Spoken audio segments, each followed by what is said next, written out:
Alright, howdy. Doubt anyone is hearing anything, but I am going to go ahead and start sharing that we are doing a second stream today. Yeah, I'm still getting used to this. Will isn't here, but we're going to make do. I've gone ahead and got a little leveling up done, gone around the island. But yeah, loving this game so far. Haven't even started the next part yet. Was waiting to stream that. So let me go ahead and set up on some socials, and then we'll actually get into the next level. So I'm just going to be quiet for a moment. If anyone comes in, feel free to start interacting. I am in my browser, and we'll see y'all's, popping in. Yeah, so hope everyone's doing all right tonight. You're going to hear some clicking and clacking while I go ahead and get everything up and running. Let's see, should be able to just go to my page, probably see.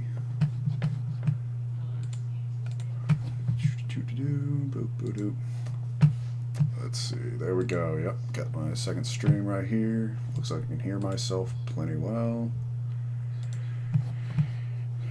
Yeah, that's pretty low latency. Cool. Goody.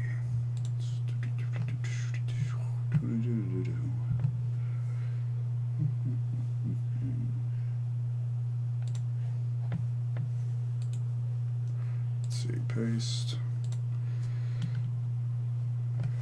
Cool, pop that on. Let's do the Twitter.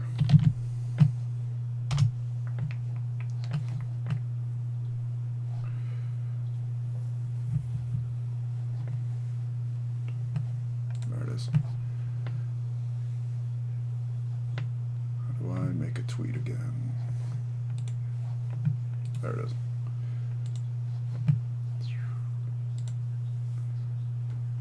Alright, now we got tweets, so the two main socials have been updated.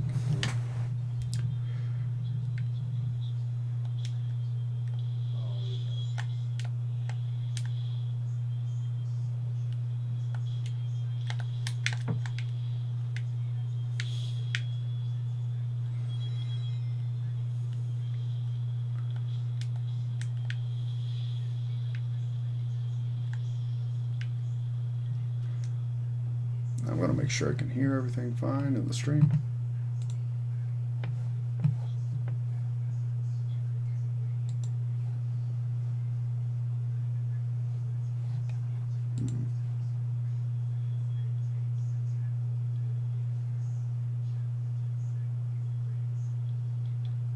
Oh wow, I could actually turn the volume up a lot. Okay. Yeah, we can definitely adjust that. Cool.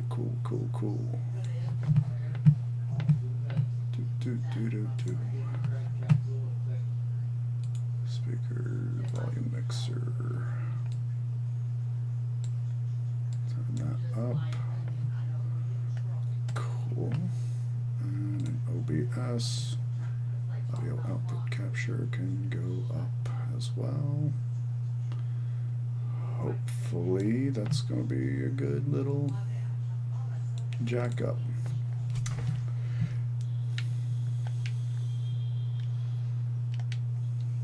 Let's see. I'm going to go to the new map.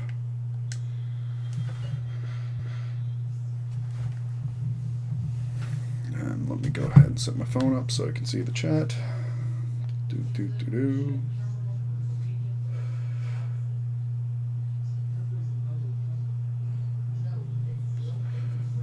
Nice.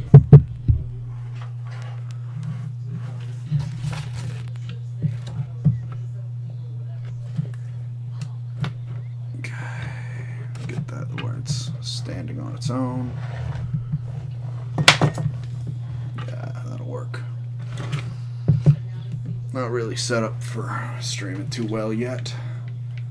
Ooh, we see a medal. What's that?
Alright, so Knuckles has medals. Neat.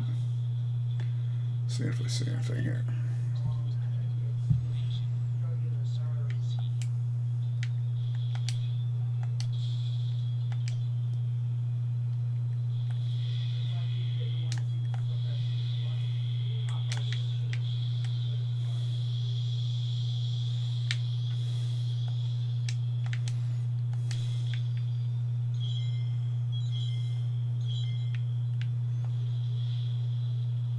Alright, let's go check on Knuckles.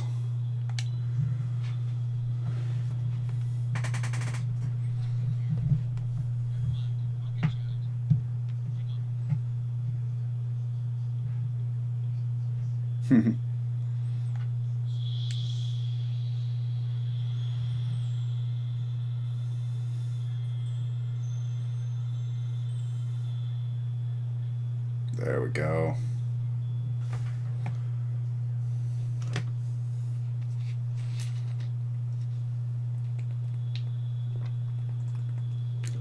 Gotta say, I really love the texture on it. It's like squills his spines. The fur looks great.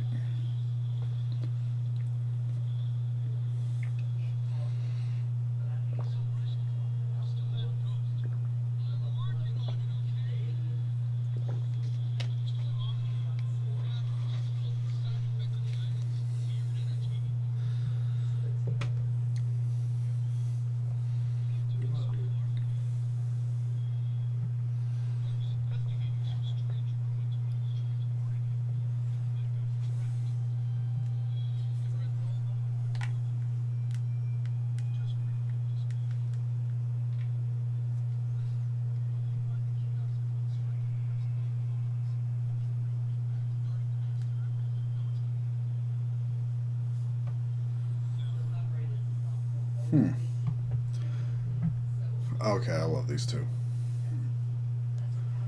Alright, so yeah. Notice that I am still way louder than the game. Oh, we got a new technique. Cool. Let me go ahead and hop on OBS real quick. I'm going to up the game output a little further just to see what the heck's going on. Alright, we'll see if that helps at all. I think I may not have turned the volume down on my phone. Let's see. Yeah, turn that down for now. Next time we get a cutscene or something, I'll go ahead and see what we got here. Alright, we got new skill. Hold X during a combo. Sweet.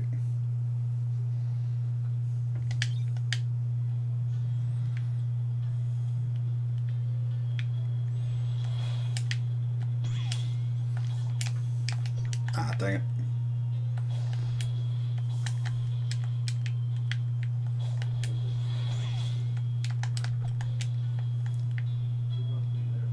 I'm going to do it. I'm going to do that. 1 second. Oh, not what I was expecting, but alright.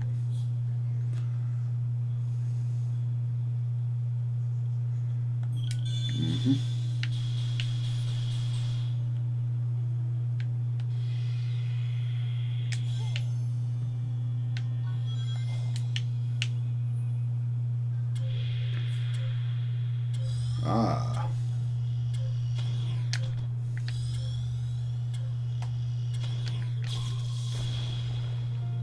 There we go. My timing was a little off there. I'm gonna have to see if I can hear my game better. Let's see. One more pause menu. I'll just go back on the YouTube video.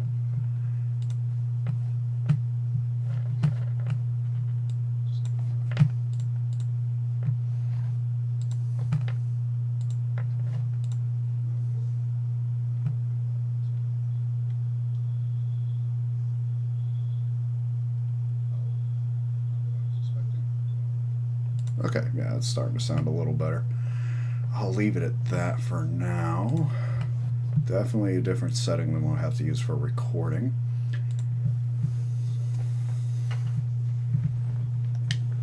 Alright, Sweet.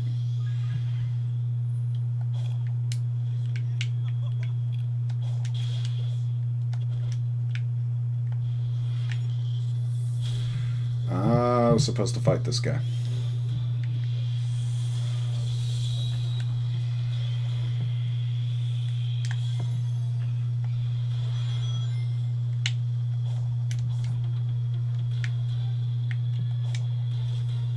Ah.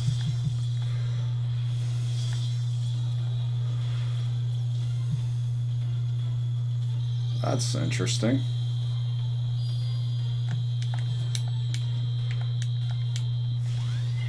Okay, so that's what I'm doing.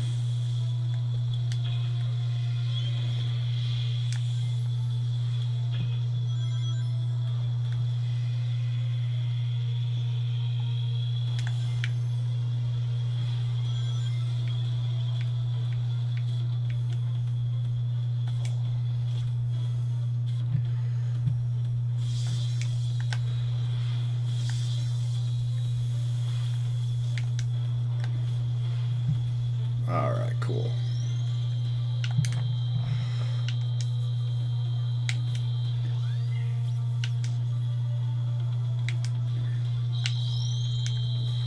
Dang it.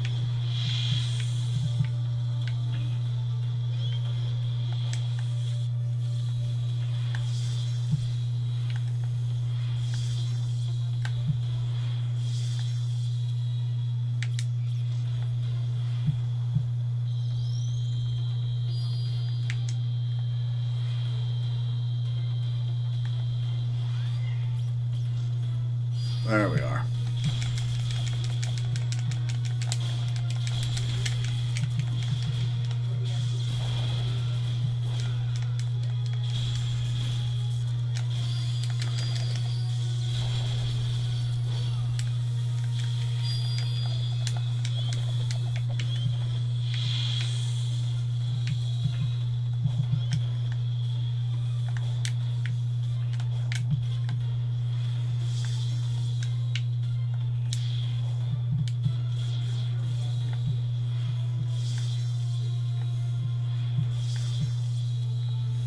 Alright.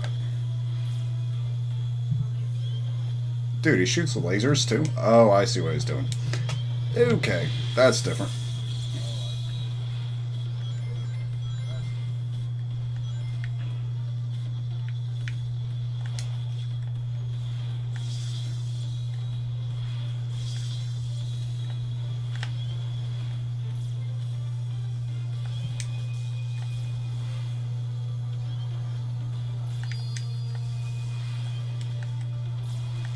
Oh, that's on me.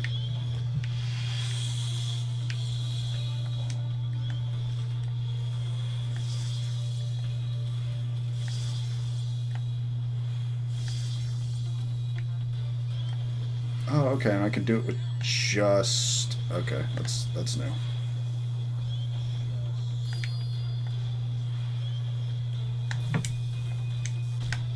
Whoa, seriously?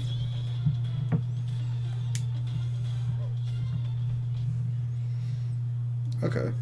I'm learning new things today.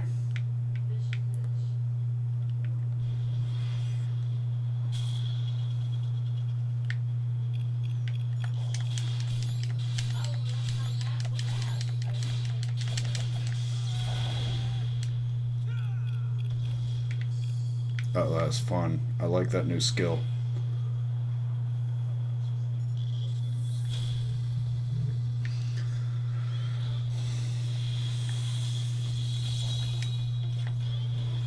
Okay, now I know what I'm doing, so this should go a little easier.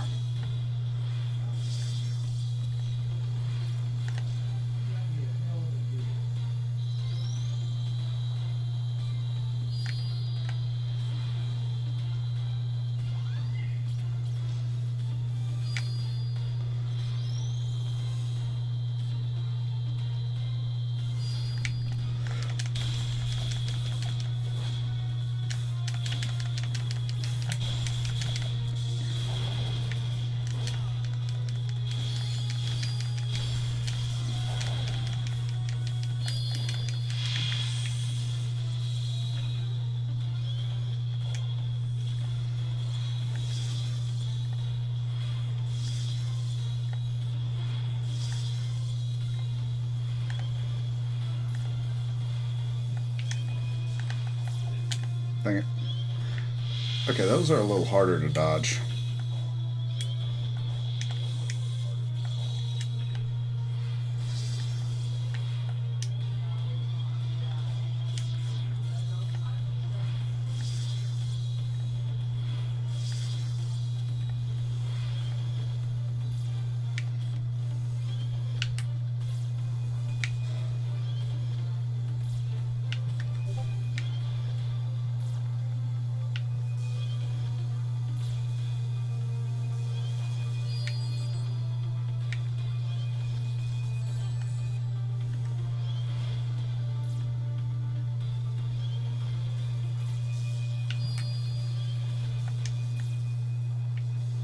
Get some rings.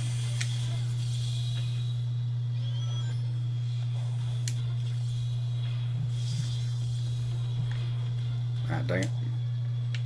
Thought I landed.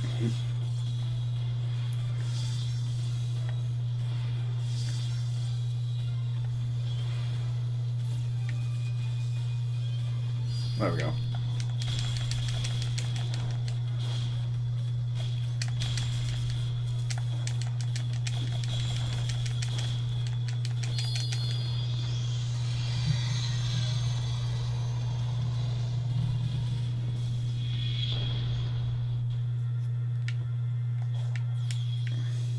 Oh, it's yellow.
Ah, dang it, I thought I could have hit that. Alright, we're just not going to deal with y'all. Y'all stall too much.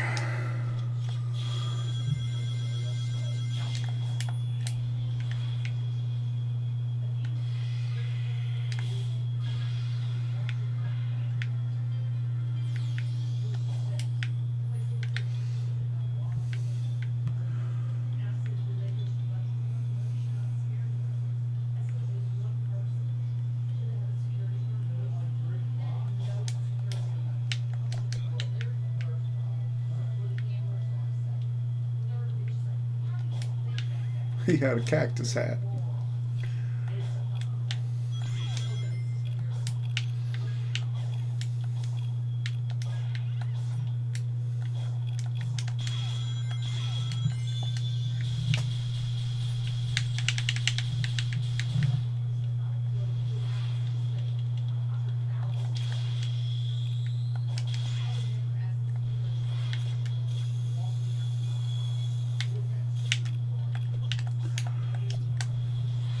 Oh, I'm dead.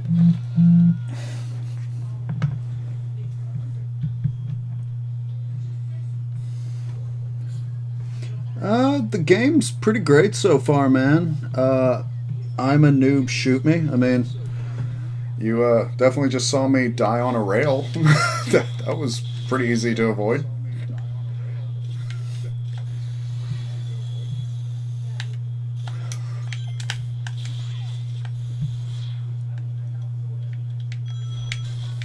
They brought back a lot of good stuff.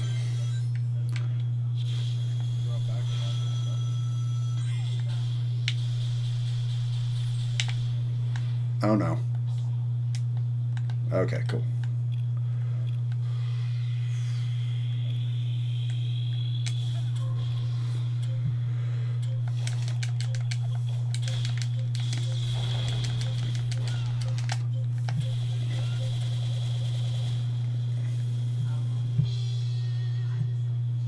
There we go. Yeah, if you got any questions about the game, feel free to type them in the chat. I will happily talk about it.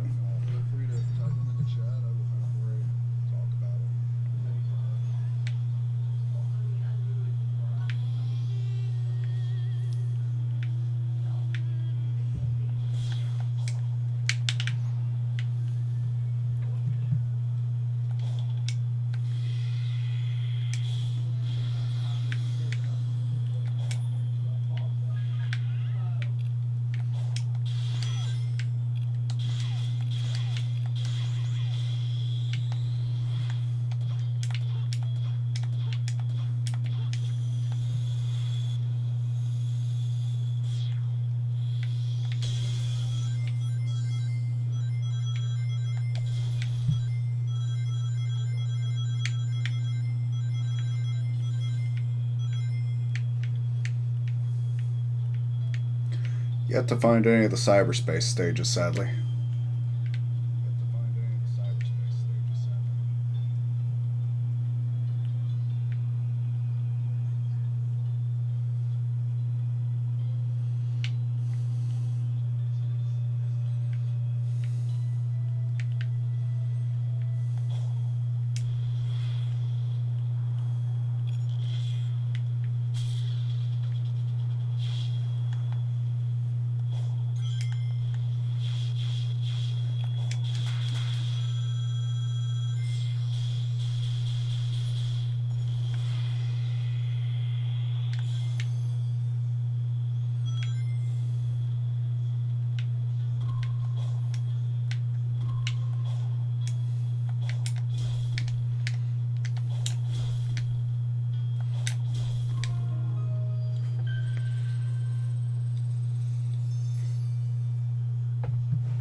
I guess the true meaning is lost to time.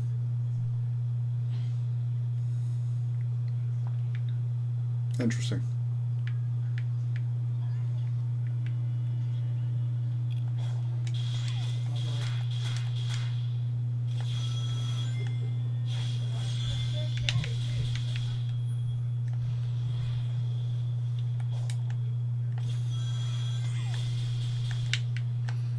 Oh man, thought I'd hit it. Oh well, found Coco. I will trade Coco.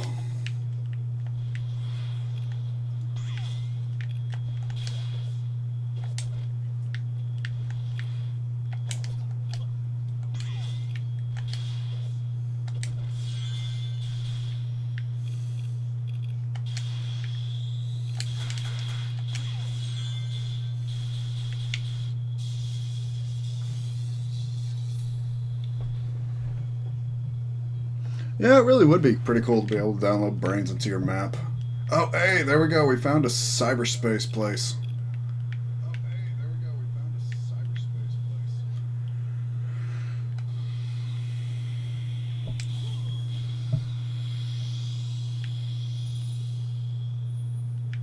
I probably can't run down there yet. Let's see. How do I get up there?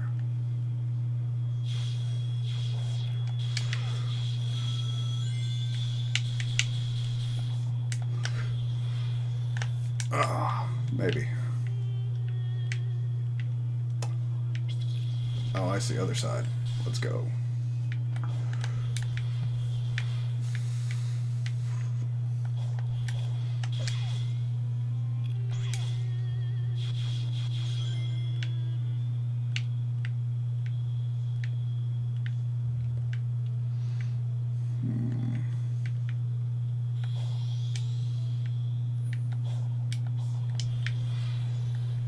Okay, that doesn't lead up. Let's try this one more time.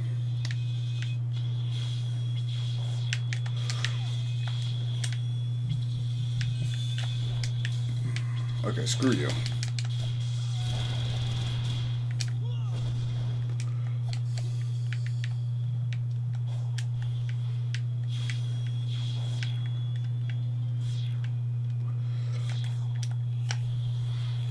There we go.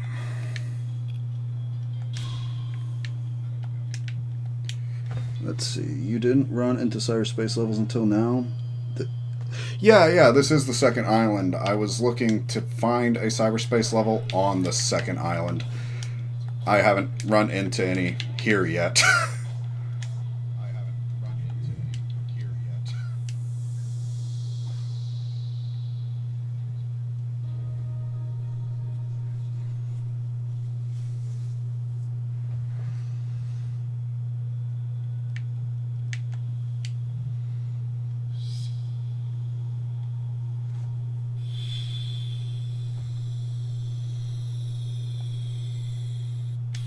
Let's see where we're going.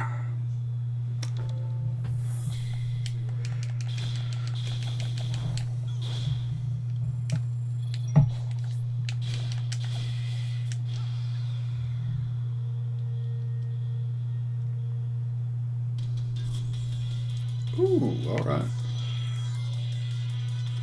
Love the music for these levels.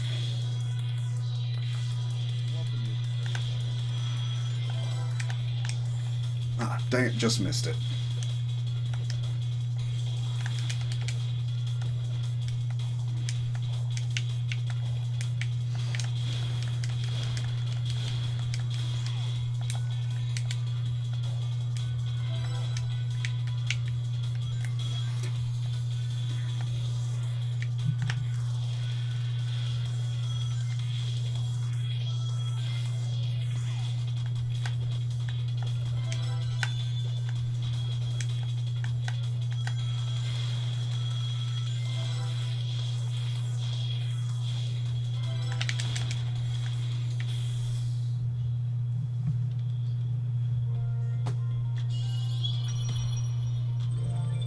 Sweet, first try.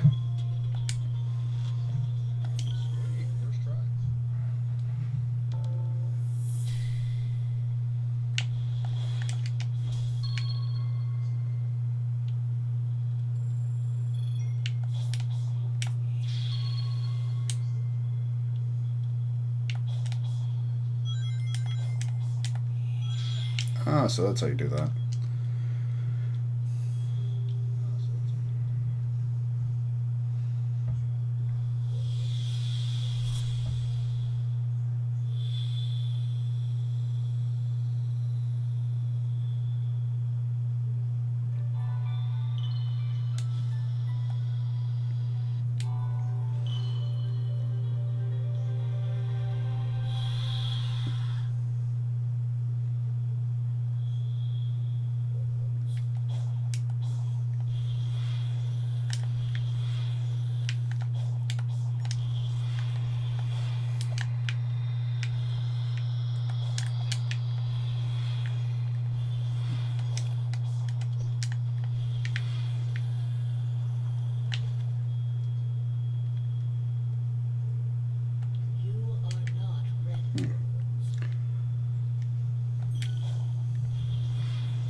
Ah, just missed it.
Knuckles is a Force Ghost because they released a cartoon before this game came out. He's exploring Angel Island, and ancient technology on the island essentially sends him to here, and he gets in a fight with the ghost character, loses, and then becomes trapped in cyberspace. Anyone who's trapped in cyberspace appears as a digital spirit. The only way to get them back is to recover all of their memories, which, like, for him are these medals that you see me grabbing on the island. Amy is hearts. Tails is going to be something, but he's on one of the other islands in this game. I don't know what other characters might be trapped here, but yeah, Knuckles actually has a prologue cartoon. It's pretty great. Yeah, but he's trapped, and we now have to find a way to rescue him by traveling the island and finding all the power-ups and MacGuffins.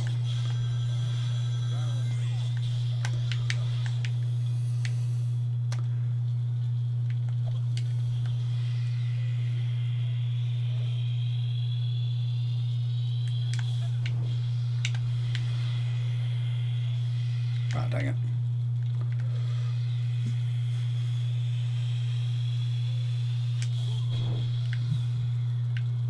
That should have been all of them. Let's see.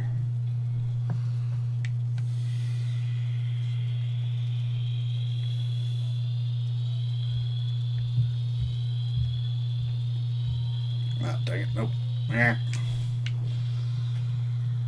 Let's see.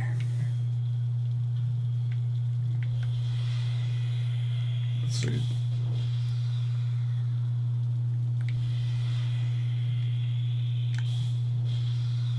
No. Yeah, see, I don't know if these pillars have anything to do with these flames, but I imagine it's a puzzle. And if I put these flames out in the right order or something, I get more of the map.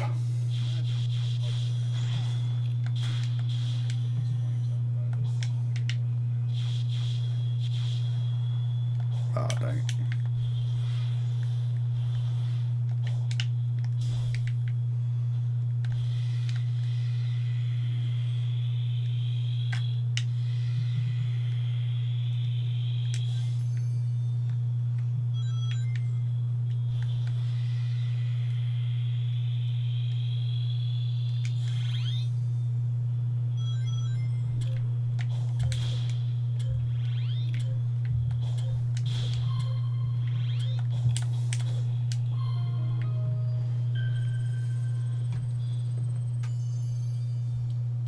Oh, you know what? That actually makes a lot of sense. Yeah, like there's one dot on one, and then yeah, no, you're probably right, and I was gonna overthink it. Well, whoops.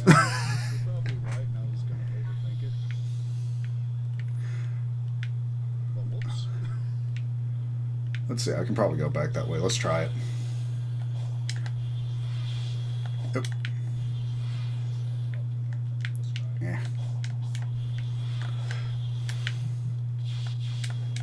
Ah. Come on.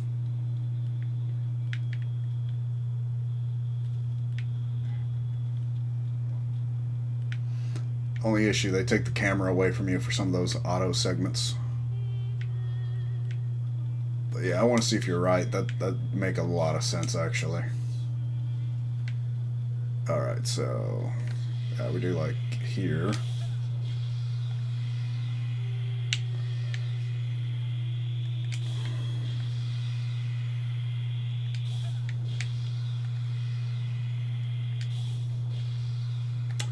Okay, you were totally right. That is exactly what we're supposed to do.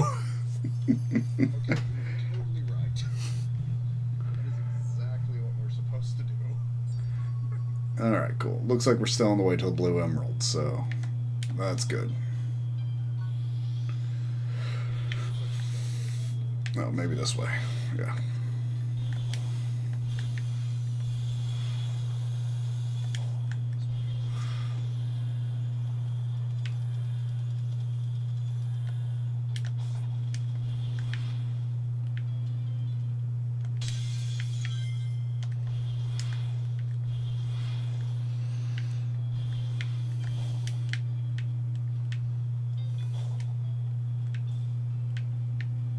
Let's see.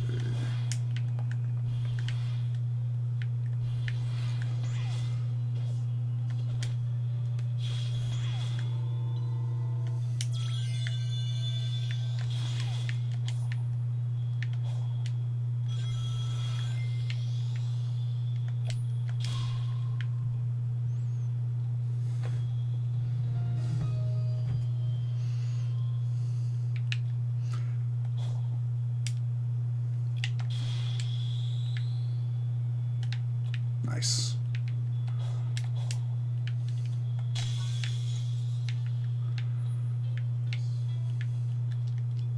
Let's see, where are we? All right, we're facing the right direction. Let's see.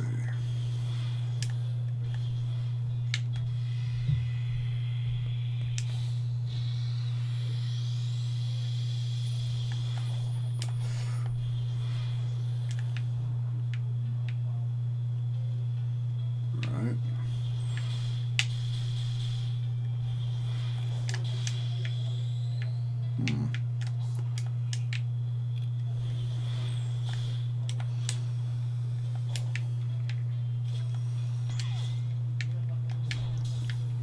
I keep missing that one every time I come by.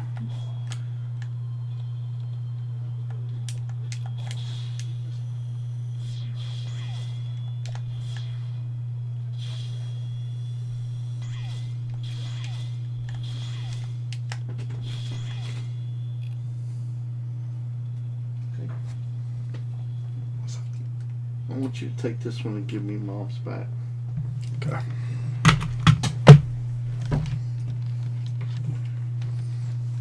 Let's see.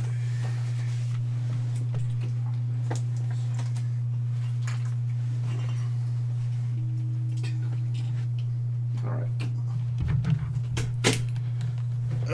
Okay, that was a random interruption.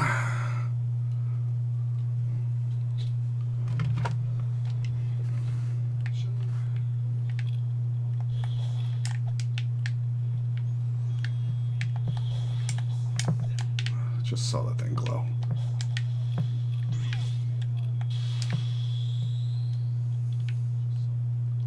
Ooh, Coco.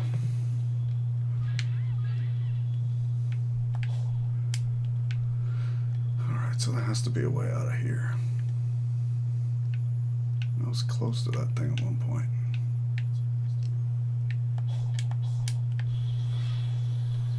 Nope.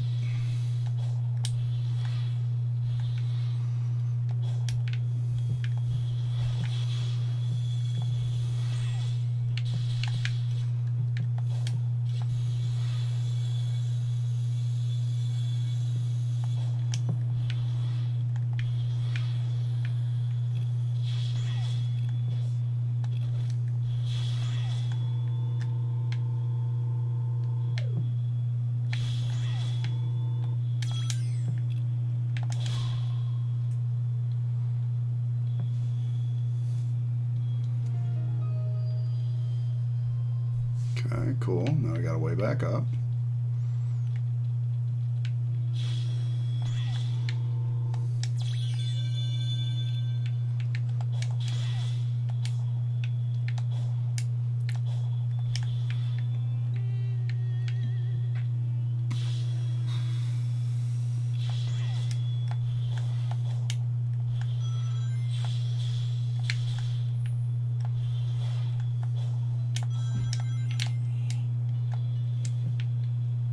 Okay, no wall jumps there. Okay, nothing new in the chat. Let's see. Blue Emerald is now that way. Have I seen any of this region?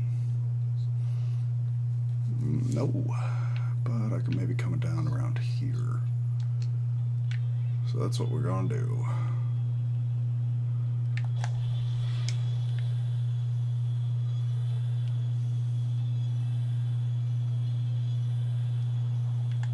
Yay, we found one.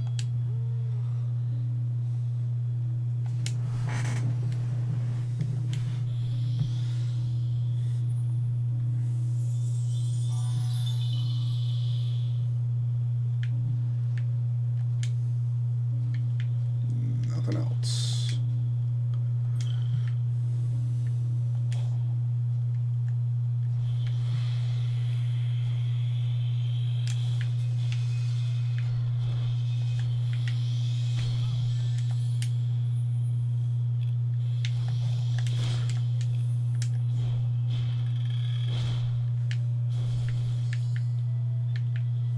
Nice, he leaves a giant imprint in the ground.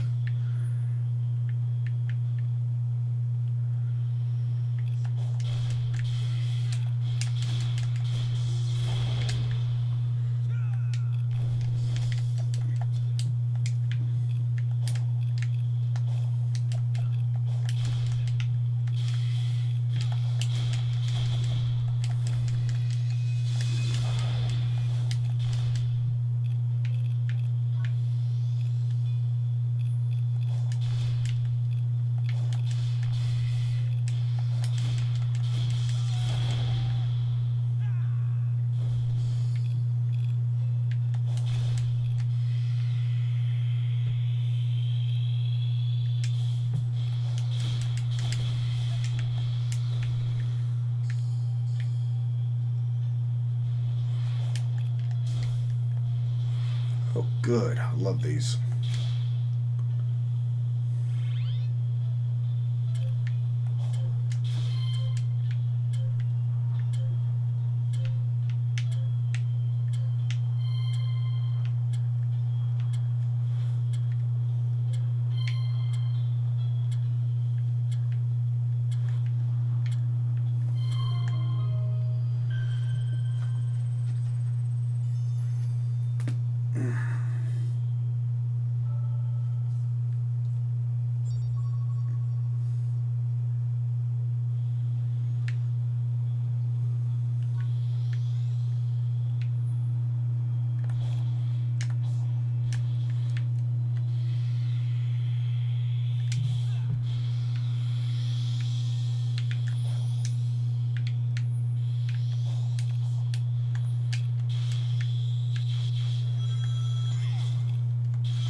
Okay, which way am I heading now? Cool, I just want to head straight. I do not care about you.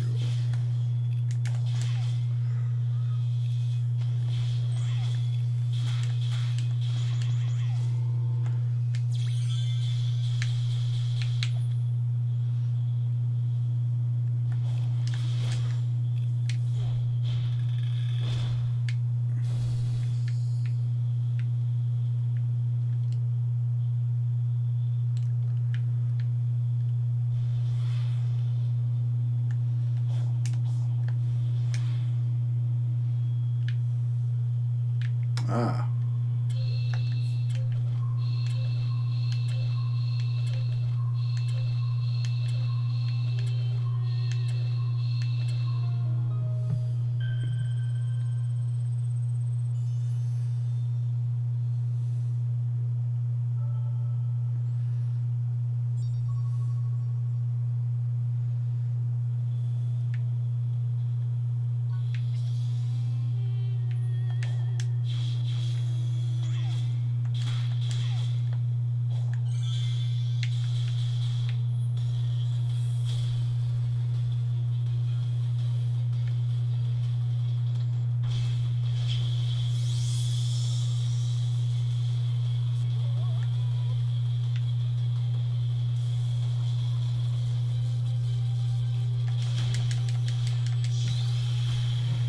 Oh, that's not good.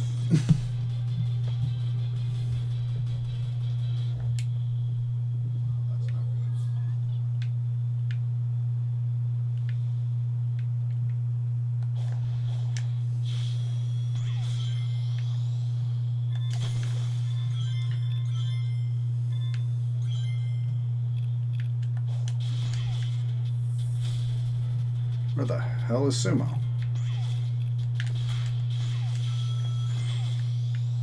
Must be down there. Oh yeah, yeah, he's down there. Well, we're gonna search for that emerald first.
There we go. Get a little more power out of this guy.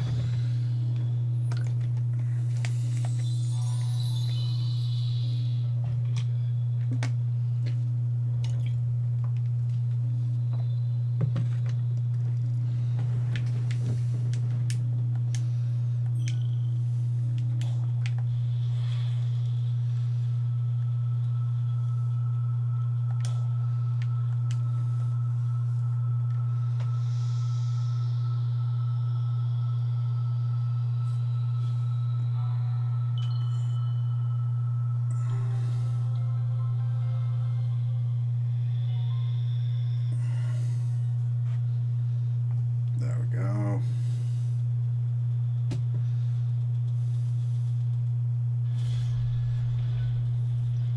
Oh, dude, that thing looks badass.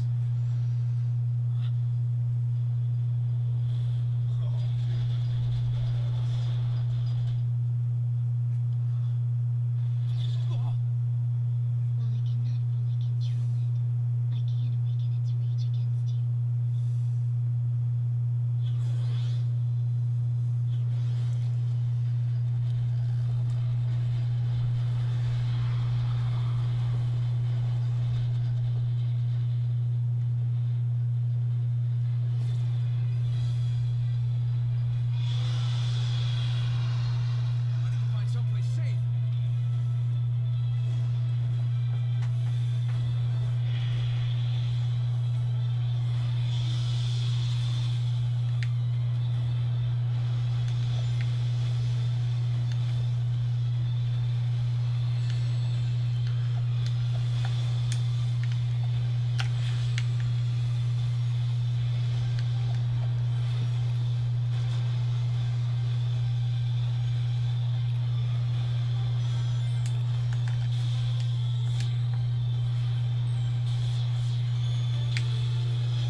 Wow, hyperspeed segments that don't suck. We've gone a long way since Sonic 06.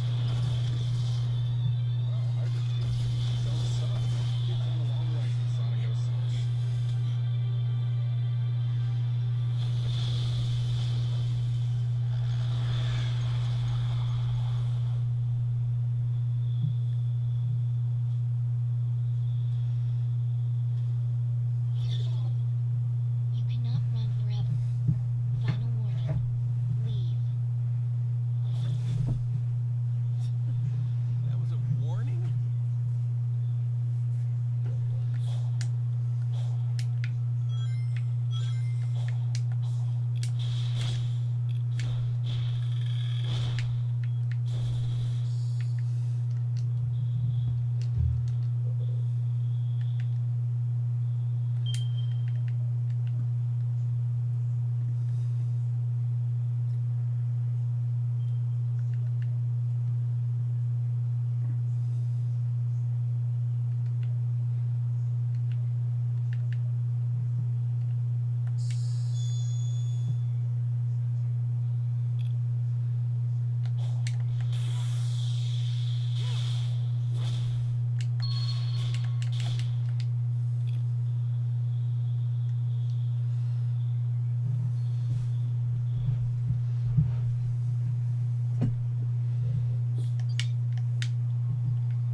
Father was right about you.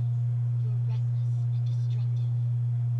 I have no idea what your deal is, but if we could just talk. No, no discourse, no bargaining, only elimination.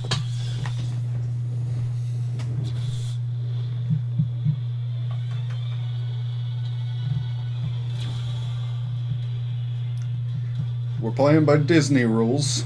Ghosts can interact with the physical realm. Whoa, whoa, whoa! Time out! Time out? She attacked you! Yeah, it's kind of her thing. But she's trying to protect something. Or someone. I'm willing to help, but first I need to know what's going on. No, you don't know what you're talking about. Hmm. I do trust you, Sonic. No, I'm not. Trust me. That's a good line. Yeah, well, I would have loved that too. I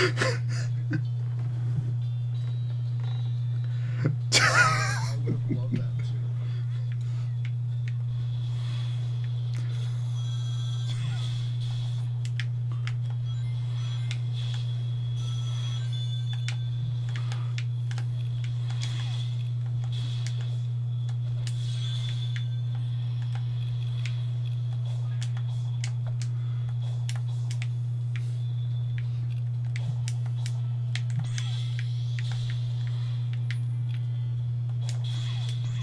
Oh shit. Okay, I'm fighting Sumo, it seems. Let's go, buddy.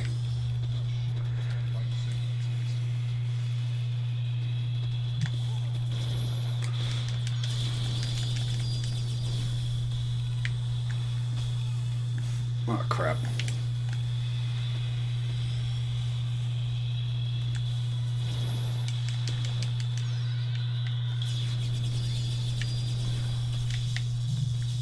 There we go.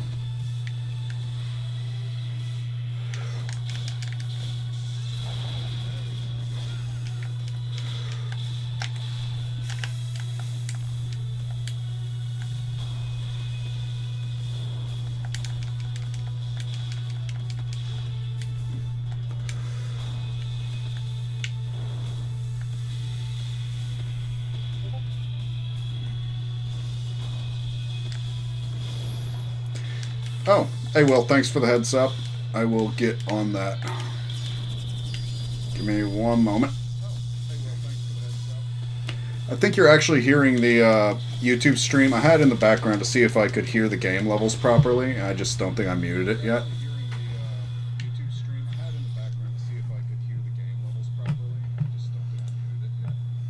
Let me see. Yeah, see if it sounds better now. Thanks for checking in on me.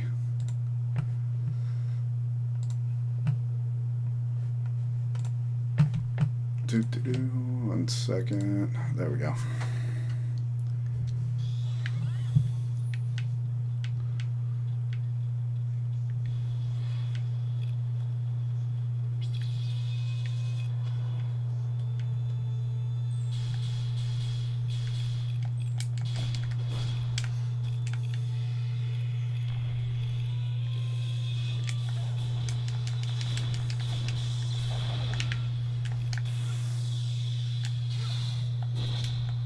Alright, yeah, that's exactly what happened.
So, how you doing tonight, Will? Since I know you're in the chat, there's someone here before you, but I think they may have left.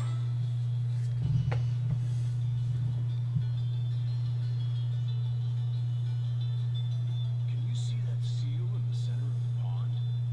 If we could pull it out, we could drain the water. The problem is, I'm still ghost-like, and you're useless underwater. Wow, thanks for the concern. Anyway, if I can jostle the device holding the chain, maybe I can get it to reel it in? Worth a shot. Just don't slip and fall. I can't haul you out. Oh, is that the Ill Will demo you told me about?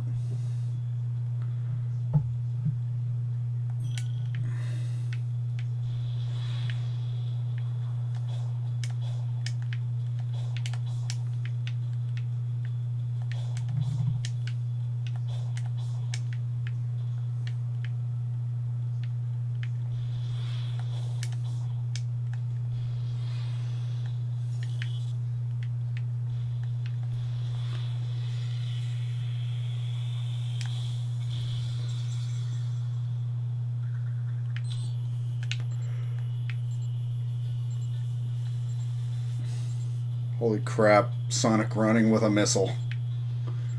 It just floats above you.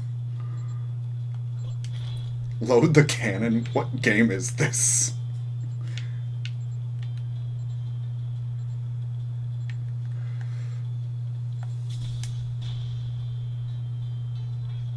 Maybe I need to shoot the base. It was called Scald against Black Priori. Oh, okay, that sounds pretty cool.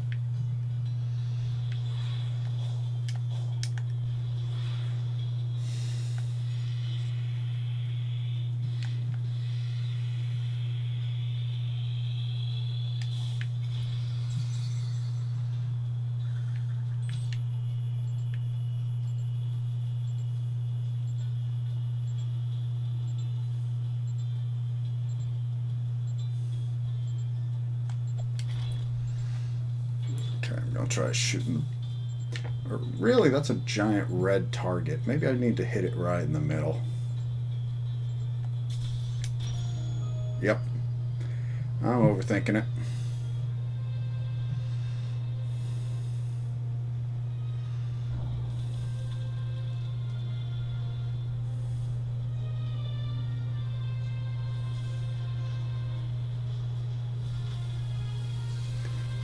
I'd love it if Big's fishing game was at the bottom of the pond.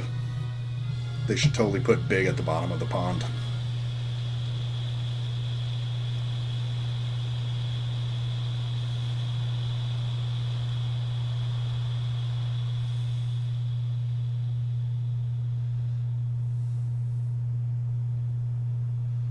Wait, was draining the oasis the best idea?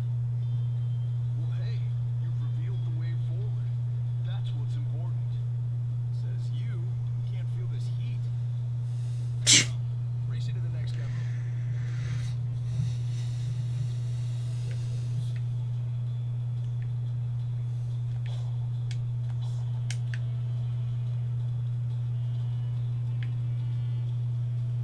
Okay, well, there was Bitcoins down here.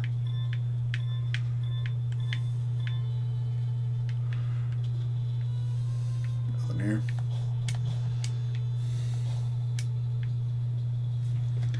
Big's fishing pond is the final boss segment, and if you have to catch a giant fish, a supersonic.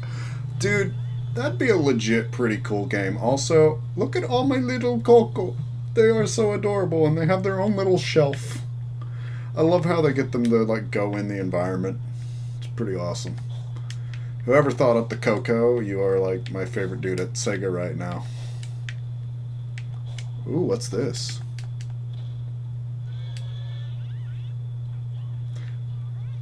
Was that Coco storage? Is that what that was?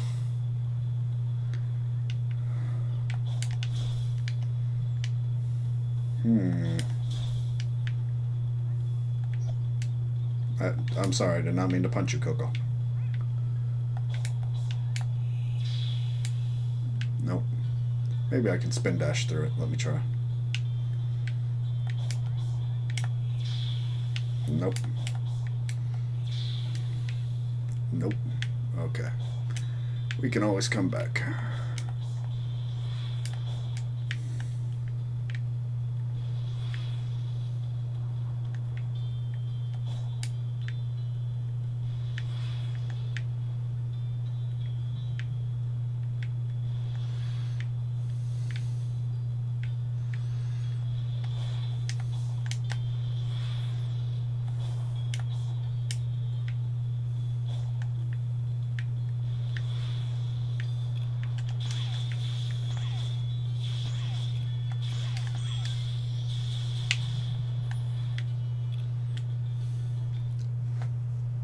Let's see. Looks like up and to the right there might be another portal. So let's go this way.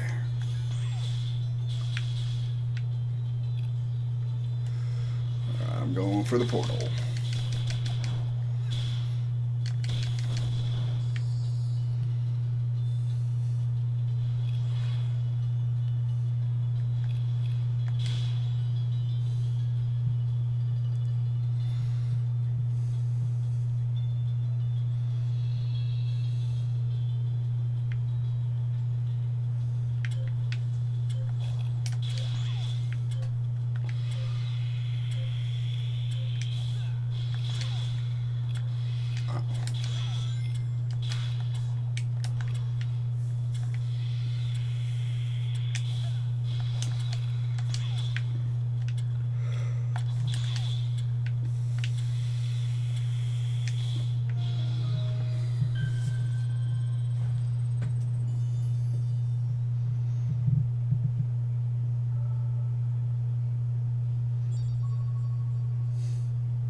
Okay. Don't need to go this way, but good to know.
There he is, Elder Coco.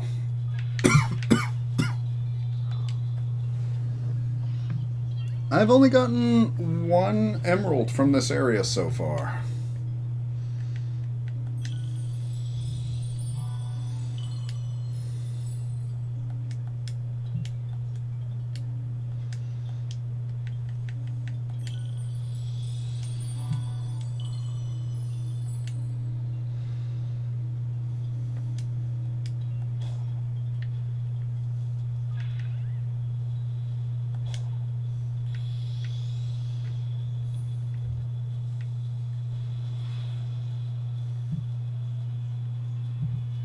I will admit, the more I learn how to do speed, the more there is poppin'.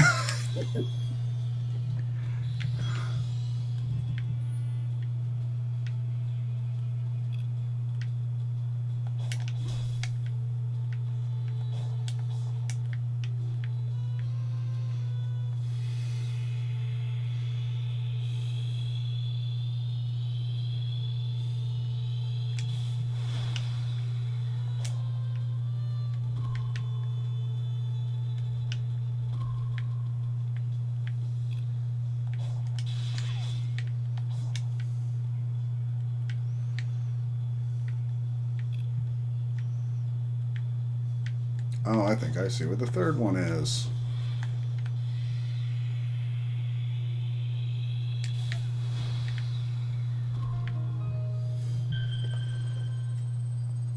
Yeah, pretty much. Sup, just your average Sonic fan. Thanks for joining in. Yeah, some of the enemies just vibe.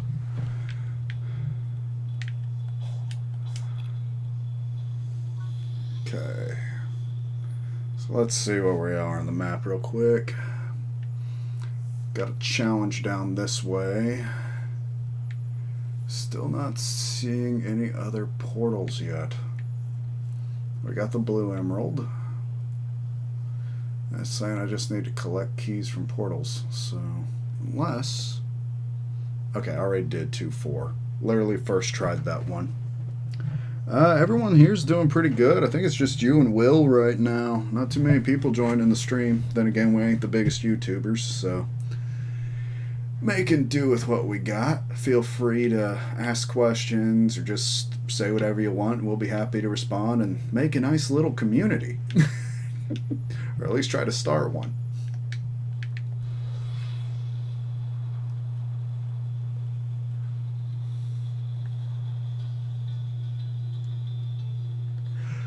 Yeah, I've upgraded my damage a little. Yes, infinite boost is literally you just draw a figure 8, go through it, and bam, infinite boost.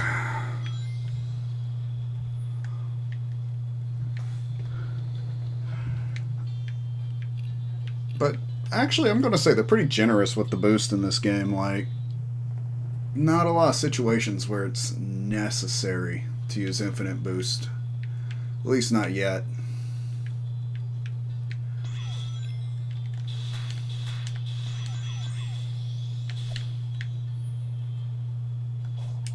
Okay, there's something up there.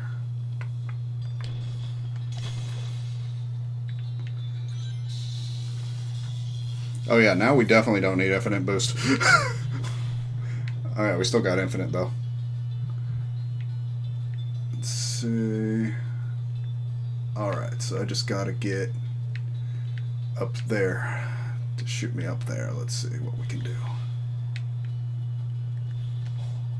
There's a spring.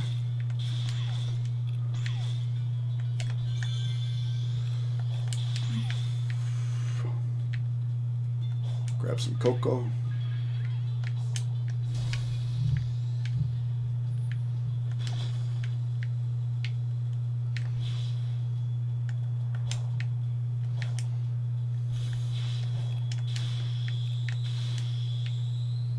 Let's see. It's good for when you fight the squid. Oh, hell yeah, it's good for when you fight the squid. I'll give you that. Squid was annoying. You can ask Will. First time I encountered it, I didn't have any speed upgrades, so I could barely catch the thing. I wish I knew about it then. No, the game's great so far. Just, it is different. It's open world, but I've been enjoying it. Controls are something to get used to, but my PC can handle it, so I got nothing to really complain about.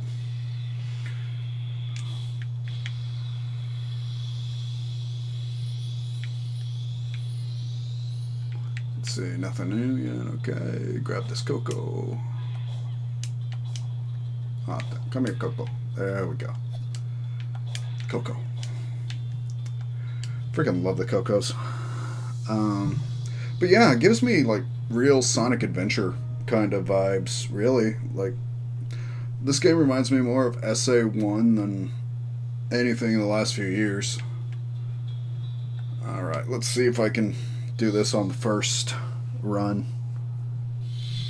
Dude, I would love a mod where Sonic wears Kiryu's suit. They've already made a mod where they replaced Sonic's model with Pikachu from like Pokken Tournament. And that was honestly pretty freaking hilarious. The arms don't even work.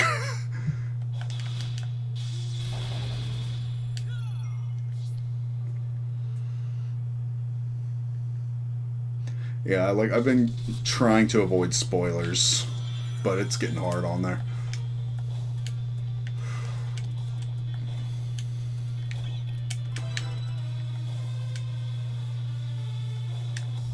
Okay. Ah, dang it. Sonic becomes Naruto. I mean, he runs like Naruto, so may as well, right? Alright, I'm probably not getting S rank. Yeah, I'm not getting S rank. I'm just gonna go for all the red rings this time around.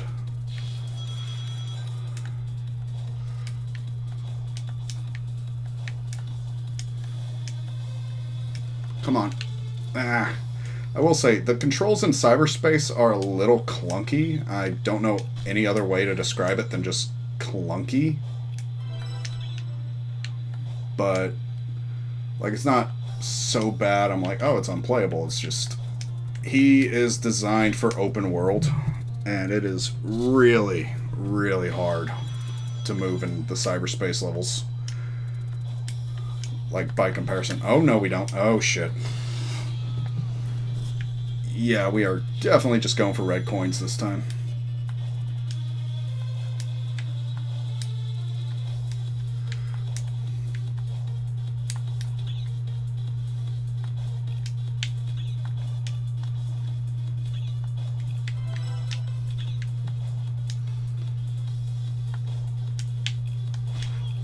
Damn it.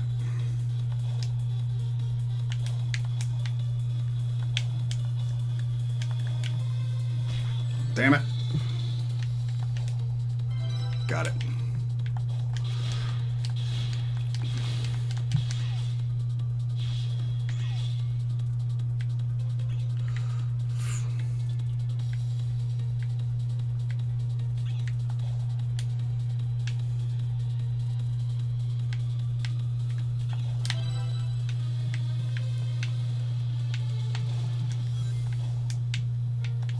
Oh, God.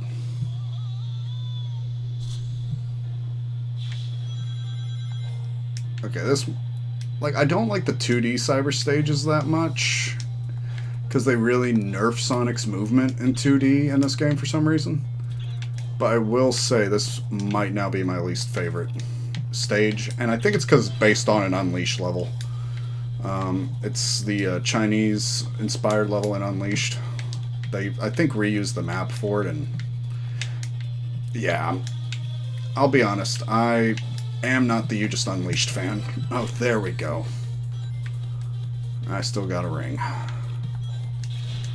Like, Unleashed was good, but excuse my hot takes, they did improve boost gameplay from Unleashed. Especially if you were like me and wanted to make the Werehog levels shorter, so you just upgraded the Werehog through the whole game because Sonic's base speed was usually enough to get you through a level. That was a problem, because then you get to the final area and you do not have enough Sonic speed to do some of it well.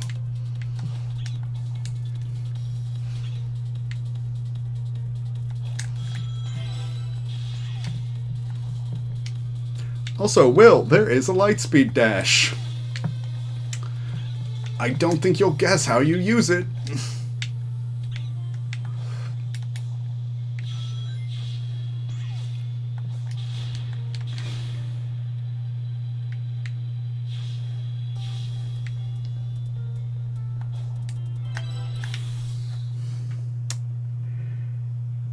Yeah, it really is hard to judge the depth of field. Clear with 30 rings, clear with an S rank time, and reach goal. I'm going to try it one more time to actually do it like at a decent speed, which is 55 seconds. I doubt I'm going to do that. It's not an upgrade, actually. What is the abbreviation for light speed? I'm going to just wait a second so that clicks in your head. LS.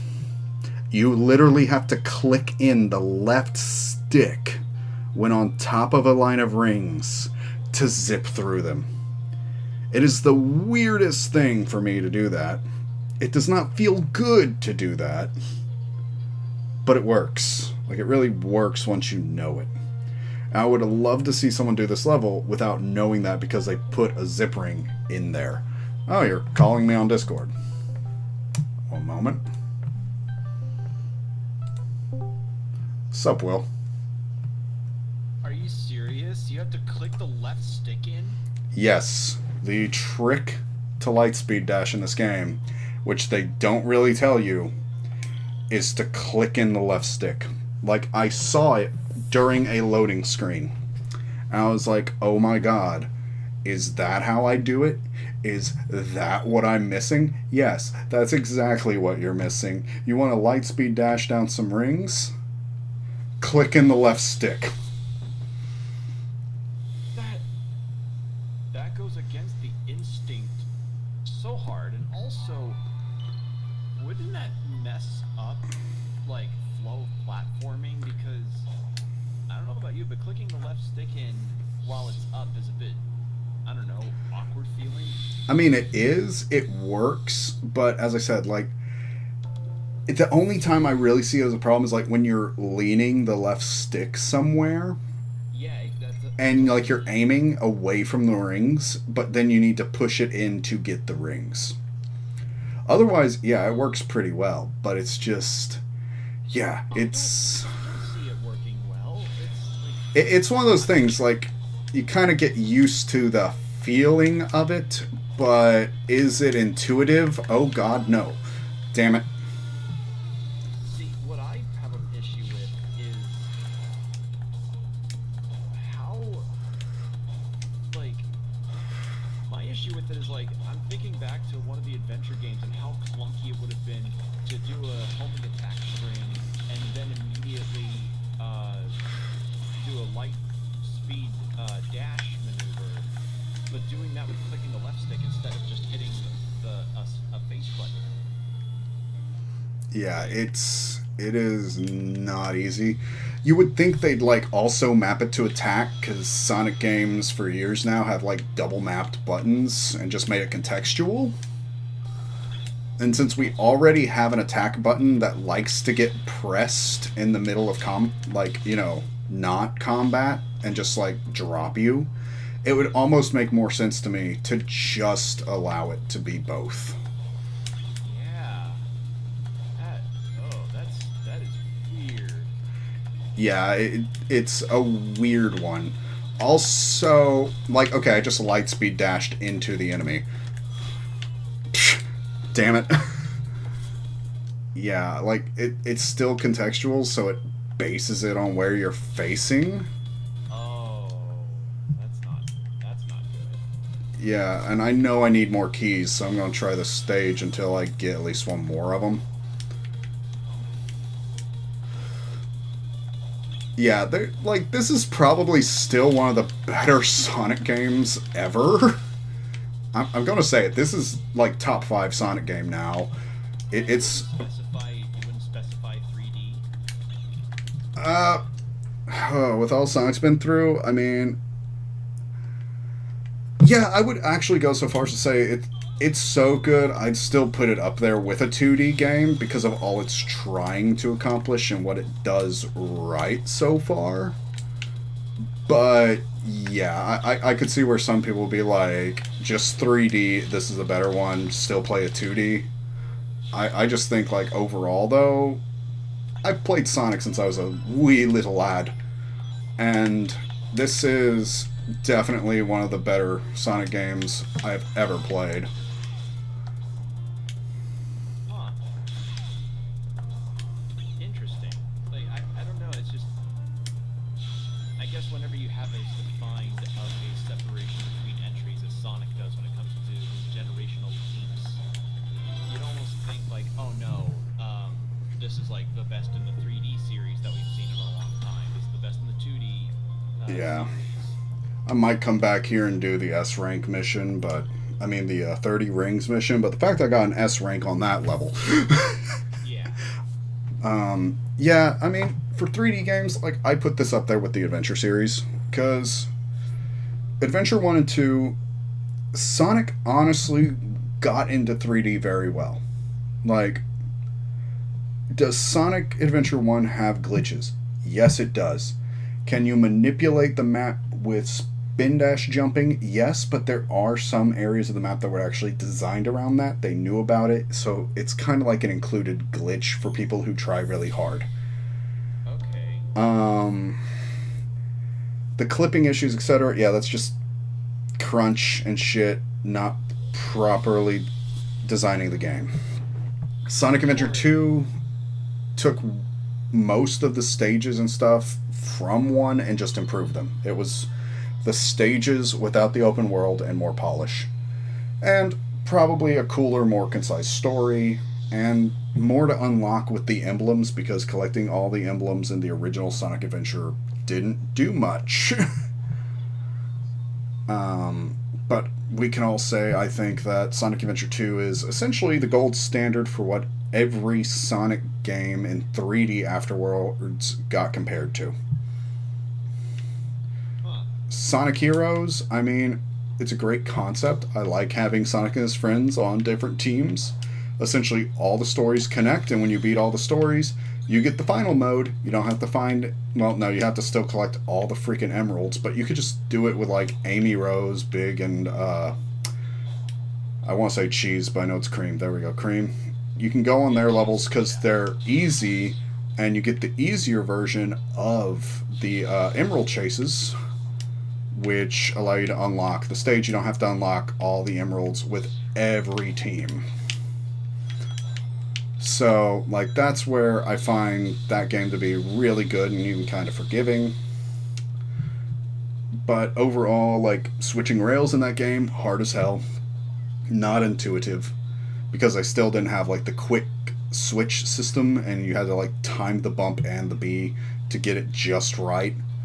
Rail Canyon sucked. Final level sucked. Chaotix kind of suck, especially once you get to, like, the haunted level and you're trying to find that last little torch you have to light, and it's just annoying as hell. But overall, pretty balanced game. Not that bad, but definitely not one of my favorites. Shadow the Hedgehog is literally SA2, just add guns and some weird, like, body stretching animations. Not to mention that game apparently, like, from my memory, feeling about as fast, if not faster, than Heroes, which Yeah. made it really hard to control them. Well, yeah, he was a little slippy, I'll give you that, but I can say that at the very least, like, it felt like it belonged. Like, concept wise, oh hell no. But gameplay wise, Shadow doesn't feel bad for the era, and I wouldn't say like, oh, this game is killing the franchise. No, the edginess is definitely taking it a bit too far, but Sonic was trying to tell like more epic stories back then, so it can be forgiven. Even if it is pretty freaking cringe to watch him cock an M16 like a shotgun. But okay, they had to bring Shadow back and not make him Shadow Android, and they wanted to clear up some loose ends because people liked Shadow, and they were like, okay, we're not going to actually kill him off. Like, the original one can survive after SA2, which maybe that was a mistake, but oh well. Sonic 06, honestly, was bringing in an open hub world, trying to do the original Sonic Adventure, but better. That is the exact concept behind it. It is a stupid game because the ending invalidates the entire game, so that the events of 06 don't even happen in Sonic canon because they reset the timeline in the game. But okay. Not bad. Some of the level design is actually really good in 06, and if you see Project 06 where they fix the physics engine, add in some of the content that was cut, and all the shit that happened because they overly crunched the team and had to release it for the holidays to go in with Sonic's anniversary, 06 could have actually been a pretty good game. It's just, it is an unfinished mess. But I'll at least appreciate it for what it tried to do, even if it is a bumbling attempt. Unleashed took the Sonic Rush gameplay from the DS and essentially brought it to 3D, gave us a drifting system, kind of tooled around with the idea of leveling up Sonic. The issue is that 70% of the game is nothing but Werehog levels because the Werehog levels take so long to play. Now, I grew up playing beat-em-ups, and I actually kind of enjoyed the Werehog levels as beat-em-ups. And they're long, but they're kind of fun in a simple button-mashy God of War kind of way. But little 11-year-old me playing that thought, okay, I needed to definitely upgrade the Werehog because they're the longer, harder levels. And so almost all the experience I gained went to the Werehog because you can play all the normal levels as basic Sonic with almost no upgrades and be totally fine. You cannot beat Dark Gaia if you do that. You will literally soft lock yourself from being Dark Gaia because you cannot reach the speed necessary to actually go through the final puzzle speed segments and reach his eye to knock him out. So you end up going back through all the levels, grinding for about 3 hours to make yourself fast enough just to beat the final boss. Game could have used some improvements. I will say that graphically, Xbox and PS3 is the better version. Also, it is cooler to have a larger hub world. But overall, like, completion-wise, going back, I'd only play the Wii PS2 version because it is a lot more concise and honestly probably the tighter game overall. Trying to just remember every Sonic game in my head in order. But, like, love the storybook games on the Wii. They should not have split the Sonic 06 team in half to make the storybook games because they wanted a multi-console simultaneous release. That was a mistake. That's part of why 06 went the way it did. Let's see. So after Unleashed, I'm trying to remember. I mean, I have all the Sonic games, but they're literally now in storage. Oh, we got Generations. Generations is freaking amazing. I don't think anyone hates Sonic Generations. Literally perfectly merged 2D and 3D Sonic. Created the issue now of, is the Sonic in that game from another dimension? And all now previous Sonic games, are they actually chronological in that it's past Sonic or alternate dimension Sonic? In that game, it was Sonic in the past. Because Sonic loses his chili dog at the beginning of the game when all of his friends are attacked, and at the end of the game he catches the chili dog in midair, and we know that this game essentially takes place over 5 seconds and Sonic is a year older. We chronologically know that's how that game works. That's that game's story, and it's Sonic from the past got thrown through a portal with Sonic from the future.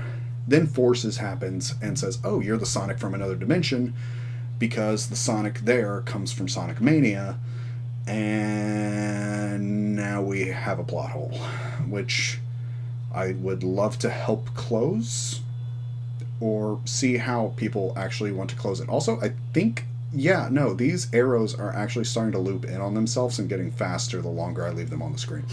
This is actually kind of humorous to watch. Yeah, so you got Forces, creates a plot hole. Honestly, just a really bad boost game. It plays itself, and you just hold down boost, you go through the levels. Player character has a little bit more interaction, but super freaking easy levels. You only need 2 of like any of the Wispin out of the entire game. It's okay. It's not great, but $60 for a campaign that could be beaten in 4 hours, and DLC that costs like $15 but is actually completable in less than like 15 minutes. It's bad business practice in general. I'm not going into all the side games, but then you get Frontiers and it's like, okay, so you're going back kind of to the idea of adventure. You go around this open map or this area zone. You find these triggers, sometimes have to solve a puzzle to open a level, kind of like the Windy Valley level where you had to carry like this little statue from Tales Workshop into a cave and then set it on a pedestal, and then a tornado started. You hopped in the tornado and then it took you to the level. Well, here you got to find things, open up these, gates with the keys, and then you can play the level. You get the rewards from the level, you come back to the open world, you solve some more puzzles or something, and then you just hit triggers that move the story along. So to me, this is like, okay, Sonic actually didn't have a hard time translating into 3D.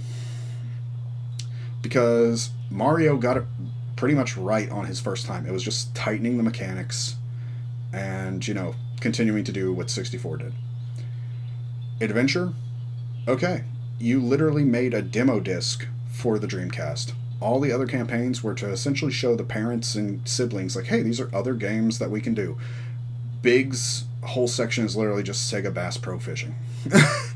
But with a giant furry. So you could play it with your kids. It's a good game. It's a good demo for what the Dreamcast can do. And it has great pacing, and it moves the plot along and grows the characters well. Adventure 2 keeps growing the characters really well, but it got rid of the open world in exchange for more levels. Not a bad trade-off. This said, we can have both, but it makes you work for the levels more, and I'm not against it. Like, this is a bit rambly, but overall, like, if someone was to say to me today, hey, what's a great Sonic game for someone who wants to get into Sonic? Just play Frontiers. Because I didn't even talk about Lost World, because Lost World's not even worth talking about. Don't play Lost Worlds. Actually, ignore Lost Worlds. Pretend it never existed. When you see Zavok and Forces, don't worry, you're not actually going to have a boss fight against him. He's literally now a throwaway character. I would actually say that Sonic should be from another dimension. I know it's not, but God, it should be from another dimension. Yeah. You want my thoughts on Lost World? Just watch the Let's Play series on this channel. I was so happy to beat that because I never have to touch it again. That is the worst 3D Sonic game.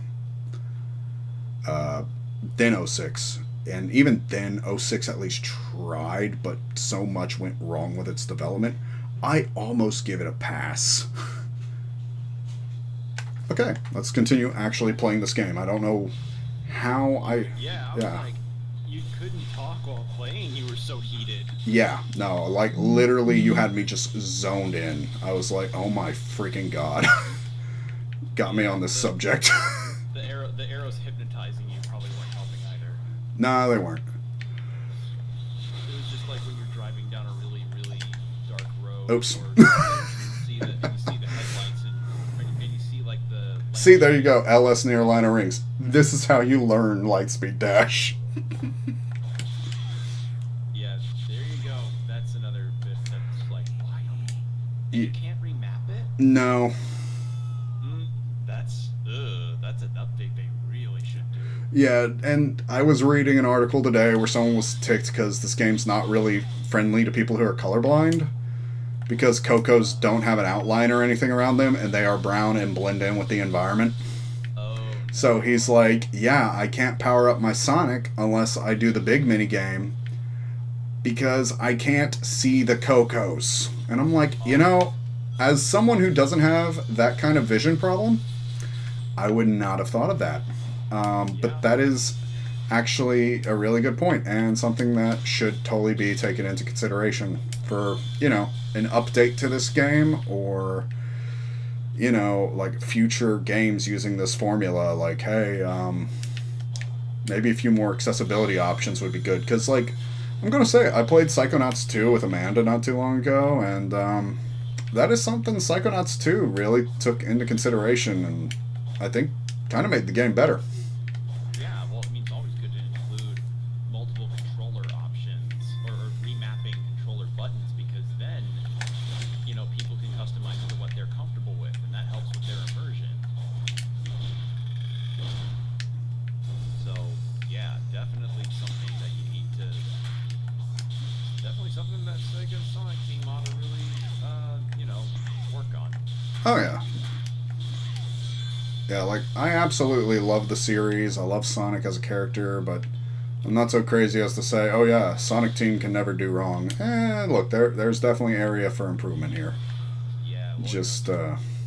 Lord knows the whole, like, it's not sacred, and it's, like, when some people are super fans, they don't like to accept flaws. That's stuff that, Yeah, like, that's stuff that exists, and it will probably stay for a while, but it is pretty, like, wow. Kingdom Hearts is easily the worst of it. yeah. Like, by the worst, I mean, like, not in terms of the games, I mean, like, in terms of the fan base not willing to accept criticism when people do have issues with the story. Or the characters, or what have you. Mm-hmm. Yeah, I mean, Kingdom Hearts is a fun series. I'm not going to be like, oh yeah, Kingdom Hearts, absolutely freaking trash. It's not. It's a pretty good series, but doesn't mean it couldn't also do better sometimes. Yeah. It's just, yeah, people needing to temper themselves as far as being fans is something that should be taught, I guess. Mm-hmm. I guess that's just indicative of how, like, people tend to identify themselves based on their hobbies. Yeah. So whenever somebody criticizes something they've been a fan of for years or spent a lot of money on merchandise and time with, they think, oh no, I'm being criticized. This person is criticizing me because I'm interested in this, and it's like, no, that's not the case. Yeah, like, sometimes criticism literally comes from a place of love. Yeah. Like, I love Sonic. It's honestly, some of the soundtrack might be butt rock, but you know what? It got me through some tough times. And I wouldn't take away anyone's memories or things they cherish about the series, but if we cannot look back and say, like, even for the time, this is kind of jank, then you're just deluding yourself. Yeah. Like, it's just, like, it's not even just obviously it's not a thing exclusive to video games either, but it's just like, they're not criticizing you as a person for liking this thing. If you enjoyed your time, like, only assholes would call someone stupid for liking X thing, Exactly. Like, you know what? I've been in the Warhammer community, and yes, it can be toxic, but you know what? Just because you like giant dudes in space armor shooting aliens, or being aliens and shooting at giant dudes in space armor, doesn't mean you're a fascist. Even if there are actual fascists who like to identify with the series. Oh boy. Though I will say, the Italians who made a giant float of God Emperor Baby Trump, I salute you. That was freaking hilarious. I think that was the UK. It could have been... Oh, UK did just Baby Trump. Italy did giant God Emperor Trump. Oh. Yeah. Okay, yeah. But I mean, I'm just saying, like, you gotta have a sense of humor. And people who don't, like, I don't know who hurt you, but I would like to help. Yes! Yes! Starfall. I get to catch it on here. Maybe. Or is this story? Yes, this is just Starfall. Sweet. You didn't get to see this. This is, like, super awesome. Is this the Blood Moon Rises Breath of the Wild situation? I don't know what Blood Moon is. I've never played Breath of the Wild. But this is a pretty cool situation. You have a Switch and you haven't gotten Breath of the Wild? I'll be honest, I've always been very iffy about playing open world games, and this is really one of the first ones I've ever played. Wow, before Skyrim, Jordan goes Sonic Frontiers. Yeah, never played Skyrim either. Oh, I'm not fighting Strider yet. Even though I did fight that earlier in the stream. Yeah, I should probably play Skyrim at some point. The only Elder Scrolls I've played is Daggerfall, and I think I played a little bit of Morrowind. Well, Daggerfall and Arena are free on Steam, so that's, you know, Yeah. easy enough to see that, but wow, Skyrim's like one of the most prolific games out there. Yeah, and it's been re-released so many times I've lost interest. That's also valid. It's like, just make a new one at this point, please. They want to capitalize on it. I You know? mean, I get that, but how many times can one man read The Lusty Argonian Maid before he wants more? And then there's the matter of it just kind of just the popularity syndrome. It's like when Persona 4 released and you got a ton of spin-offs because they just kept making Persona 4. True, but like I'll at least say with like Persona 4, it was pretty spaced out. I expected Persona 5 a lot sooner, but I'm not going to complain with them taking their time either. Well, it was initially released info in 2014, and then it didn't release until 2017. But yeah, in any case,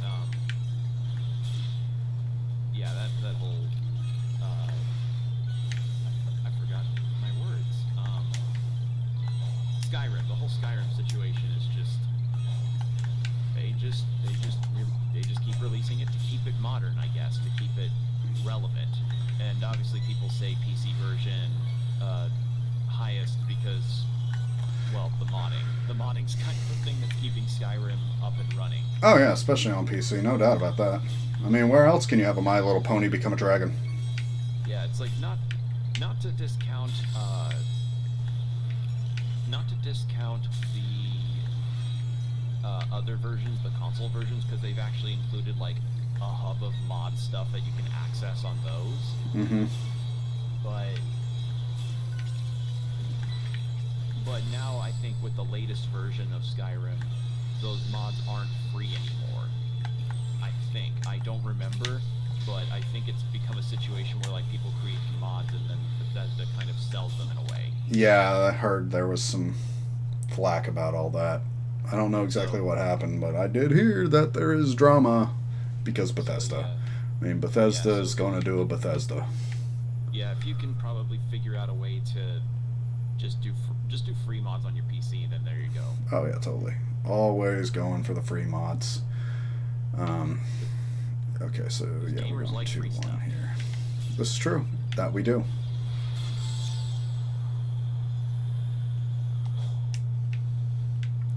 Let's see, where can I hop on from here? Yep.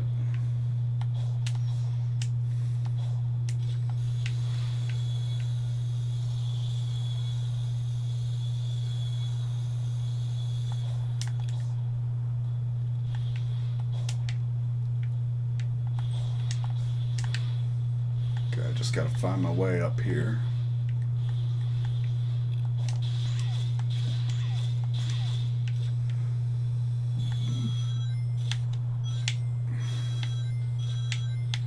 Ah, shoot. Dang it.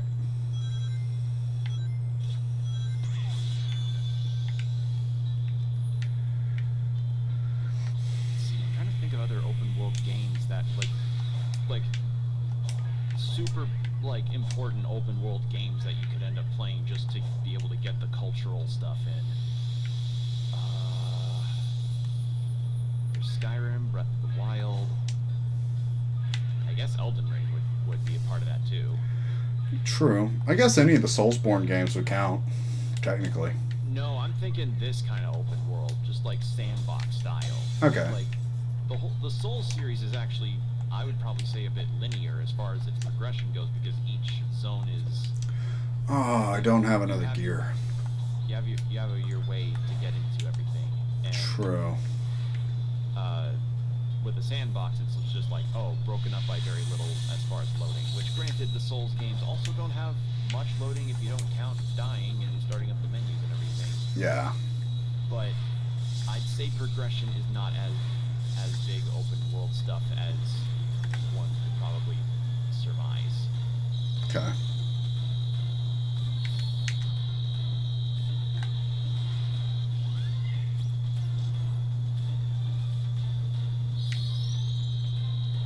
What's with turning the rings to white? So when you turn all the rings white, you open him up for attack. Oh, I thought it was just like a mechanic in the railing stuff, and I was like, you could do something new.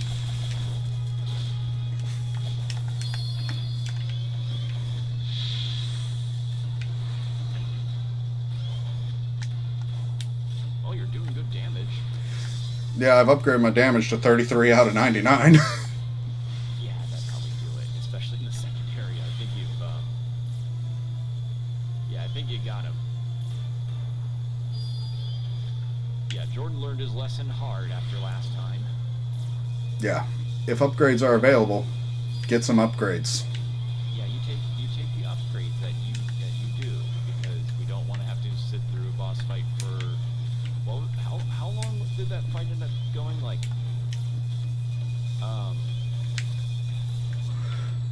You know, I think. I am not sure, actually. Oh, God.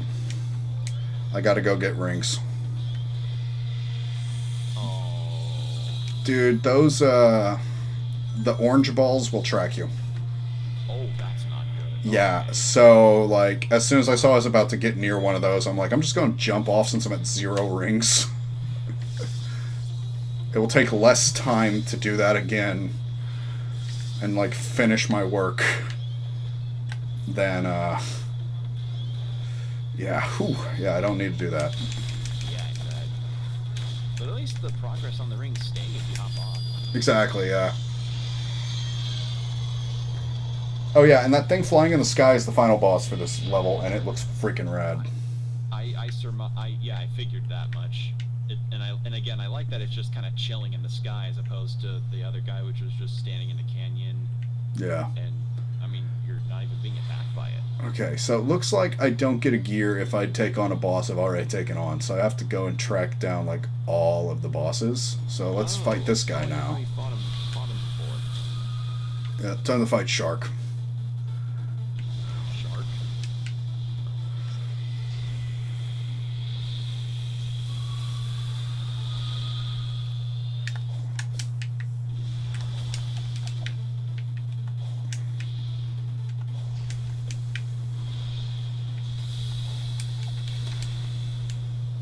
I'm just ready to see this. Oh, cool.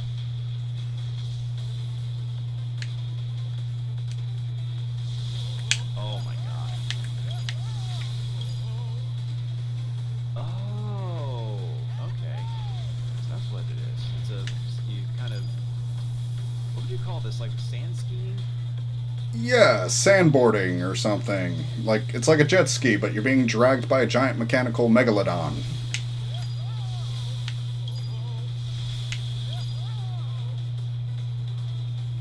Wow. Pretty cool. I mean, yeah, it's definitely a spectacle. So you gotta get him to ram into the spikes. I'm guessing so. Oh, I see. So there's going to be an opening, but you have to hang on to the tail. You can't jump off. Okay. So, like, I got to do that, and then when that opening appears, I guess I hit attack, and then I can actually attack him.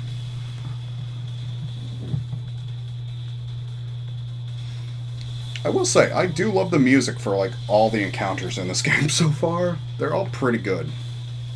Like, bet. they just fit. I mean, Sonic games never tend to disappoint with their music. Yeah, like even if the game itself is disappointing, the soundtrack won't be. I mean, it is Sega. You're not wrong. They definitely don't fail with that stuff. Never.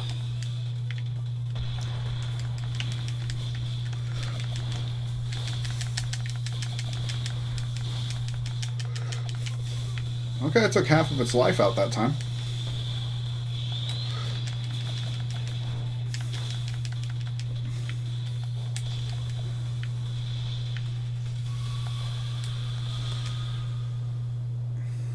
Okay, I will admit, I freaking love the spectacle of this shit. Yeah, it's. Even if it's a little repetitive, it's pretty freaking cool. Yeah, I bet. Like, if it's cool and you only really do the repetition thing like once, then it's not. Then I think it's okay to maybe have this loop around. Yeah.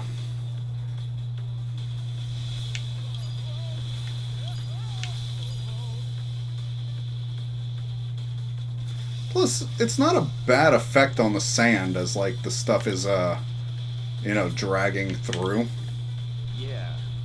I mean, And they give you a big enough window on the QuickTime, too, so it's not like you're rushing to try and, yeah, you know. It's not like a Yakuza QuickTime event Yeah. or an RE4. Yeah, it's like, here is the opening, you just need to hit this to win. Yeah. Which, okay, I can get behind that.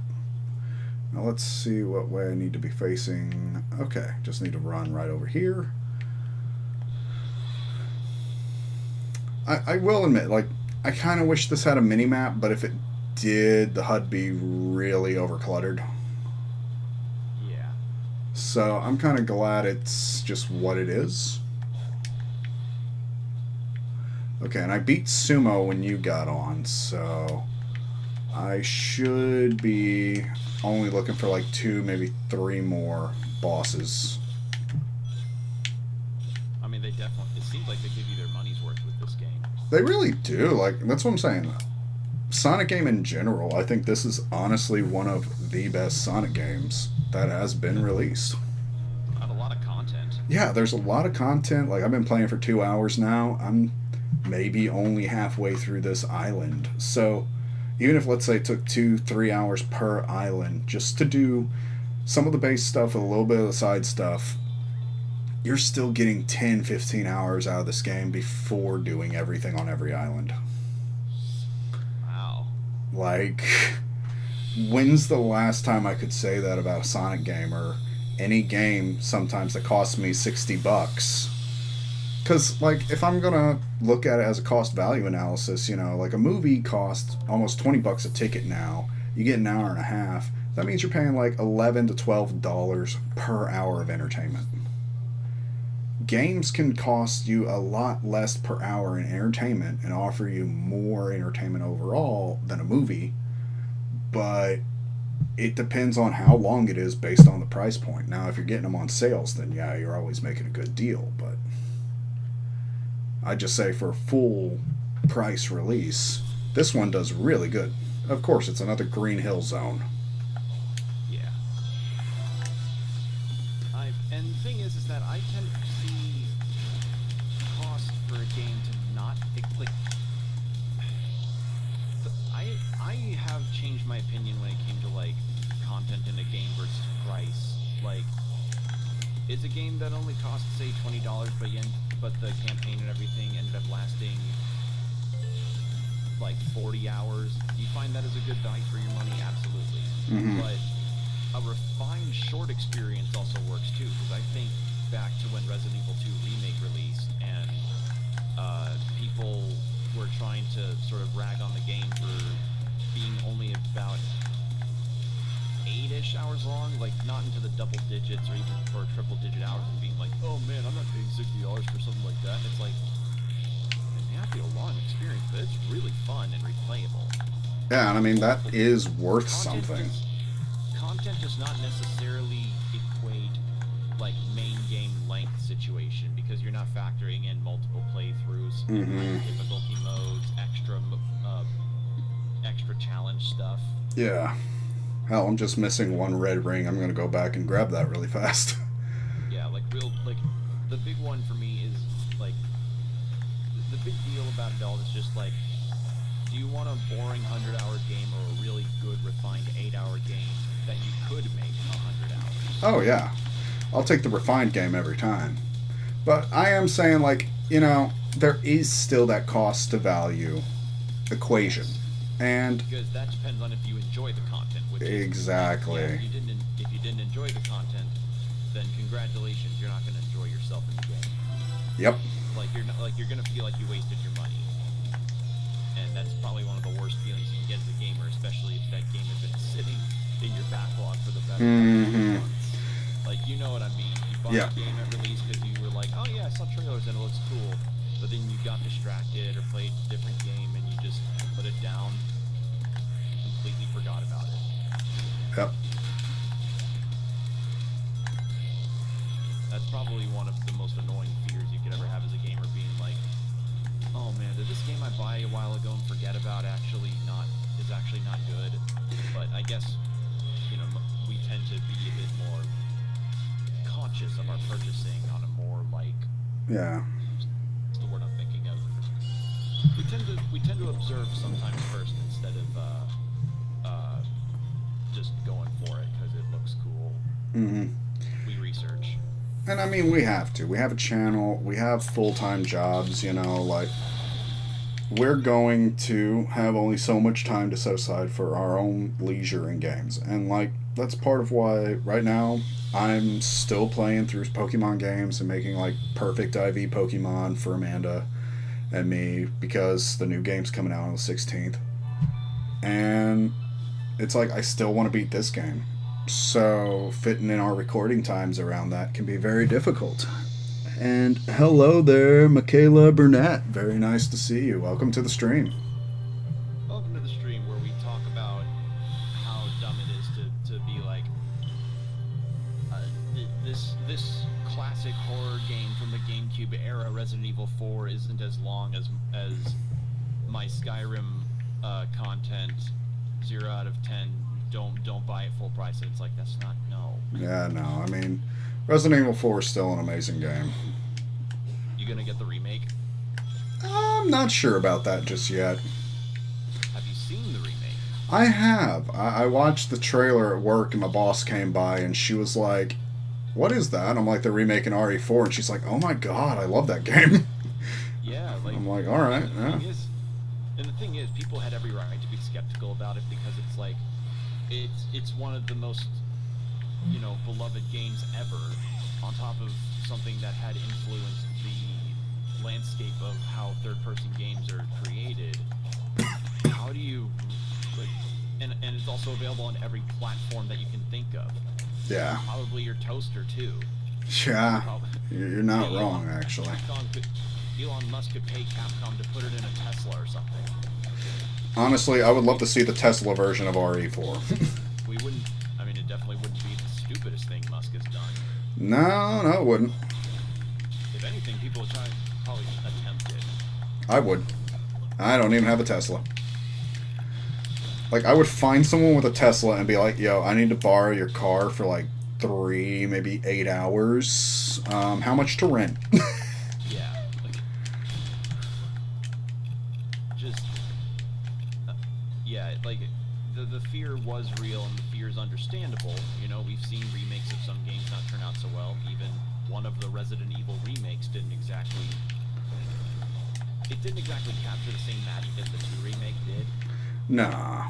It was Resident Evil 3 remake that a lot of people have kind of pointed out to be like, yeah, this game kind of feels like an afterthought sometimes. Like, it's enjoyable, but it's not...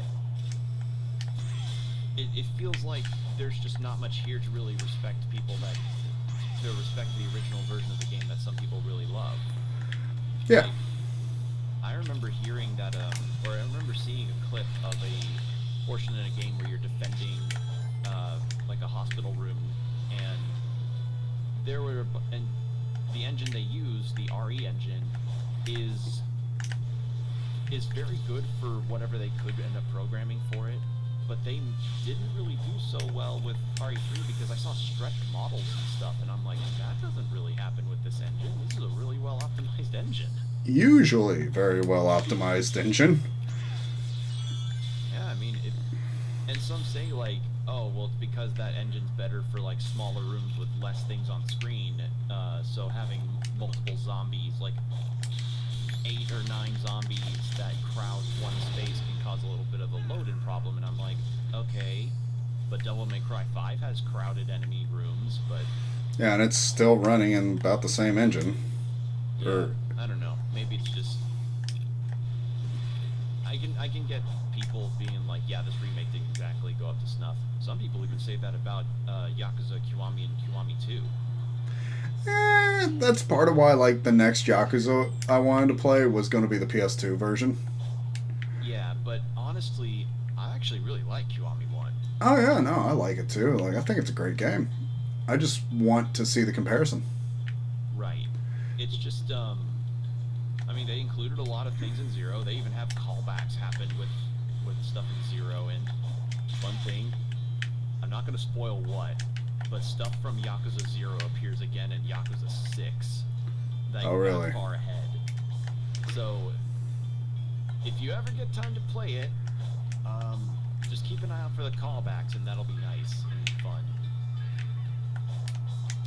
I will say, I love how Sonic's speed allows him to traverse these levels. Yeah, it seems like it's very relaxing and zen to kind of just glide along the sand the way you are. Yeah.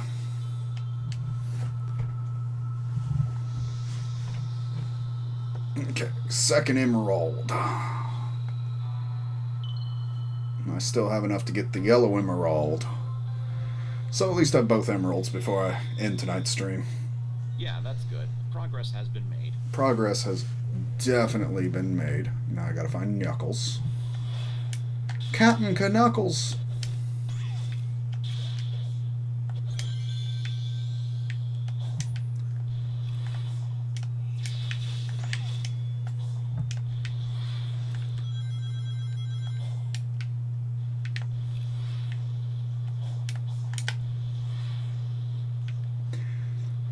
I will say, I need to find a way to, like, silence my controller. I notice my controller makes a lot of noise while I'm Why? trying to play this.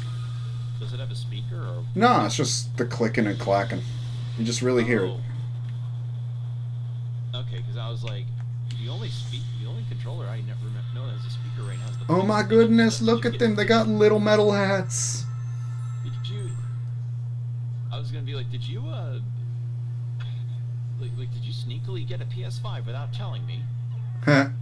Nah, if I did, you'd have my friend code already. Yeah. Coco was supposed to link up with another unit. but Although it admittedly, I don't really want to play PlayStation multiplayer games because I don't want to pay $60 a year for PS Plus.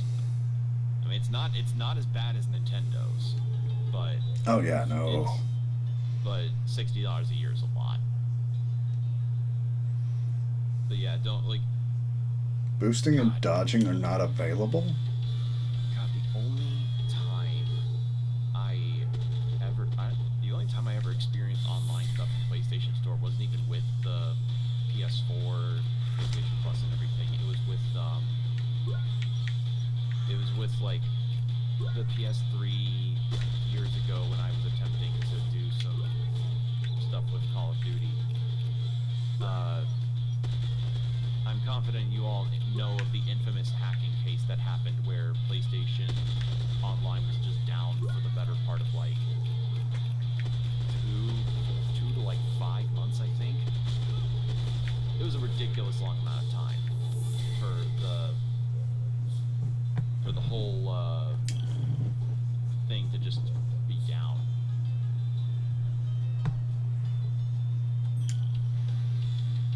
But besides that, and maybe occasional stutters, I haven't really had disconnections or anything. But Nintendo Online definitely. Yeah, Nintendo Online is not very well optimized. No, it's not. Which is a shame because the Switch is a great system. Because, like, something I've been keeping an eye on is the Yeah, I actually have been playing Splatfest right now. What team were you on? Grass. What the hell?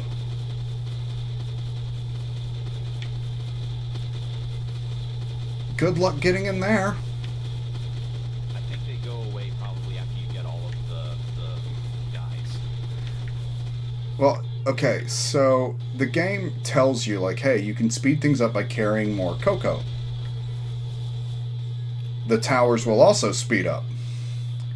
But those literally don't even leave the freaking ground enough for you to go through it with the cocoa. Okay, so I think it's only bring 2 in at once. Pretty much. So try that.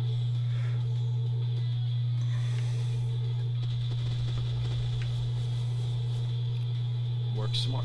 It's like when you're trying to carry a bunch of things inside at once. It's like trying to get the groceries all in one trip situation. Never not do that, but understand what you're saying. Yeah, it's like whenever you get your groceries, you don't have to bring all of them in at once. Just like work smarter, not harder.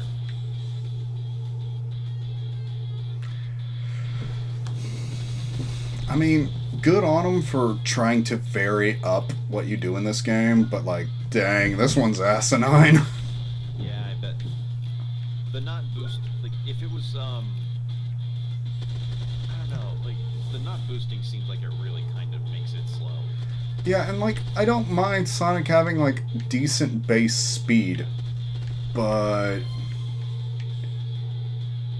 yeah, here he's barely even doing his full run. Yeah. Not to mention you're limited to like 4 cocoa, maybe 5 if you're lucky a run, I would say. I'm not going to chance that yet, though I will try doing all 5. Though it's 6. Okay, let's see.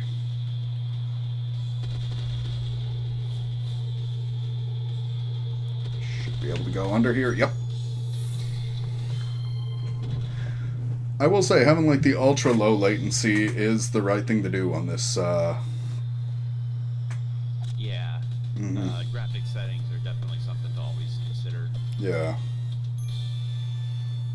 I will say I think it looks pretty good on the stream too, graphic wise. Nice work, soldiers. Yeah, you've not had any loss of bitrate or pixelation as far as I'm concerned. And the bitrate stuff I have learned recently is mostly due to a connectivity thing with your He has a weird one. internet or with the system at large. Because Fate is already I had a really bad one recently where it was like I got either disconnected from OBS or I was only getting about 400 bits when I should be getting around 4,000, if not Oh, wow. a little under. So yeah, it got horrendous at points. And it's like I'm not the biggest, resolutions must be perfect kind of gamer. I'm not like those kind of gamers. But if it doesn't look like you zoomed into a 32 by 20 picture or what have you, if it's not like a super pixelated mess, I'm okay. Like 720 is just fine for me. Yeah, especially if you aren't running like the latest and greatest monitor that can actually make use of the higher resolutions. Yeah, and the only things that really bug me is audio and frame rate stuff. If those end up being super awful. Yeah. Because even with a lower end monitor, you can still see bad frame rate. Yeah, and then but the big issue that I knew I had to fix up was an audio desync issue that only happened with Yakuza for me. Interesting. So, and you're probably like, oh well, maybe it was just a thing with your computer. I played them on PS5. Oof. So, yeah, the issue was with the connectivity with my capture card. Since I'm the one in the channel that's got the Elgato, I use that for my own Twitch streams, and what happened was I needed it to be direct sound as opposed to the recommended audio systems because that was what was causing it to desync with the visuals as much as it did. Huh. It means that now my console's audio plays through my PC and into my headphones as opposed to out the monitor's own speaker. Makes sense. So whenever you have that kind of audio issue, just do that. And when it comes to the volume of the monitor, you just turn it down. So that way you're not hearing two versions of the game at once. Yeah.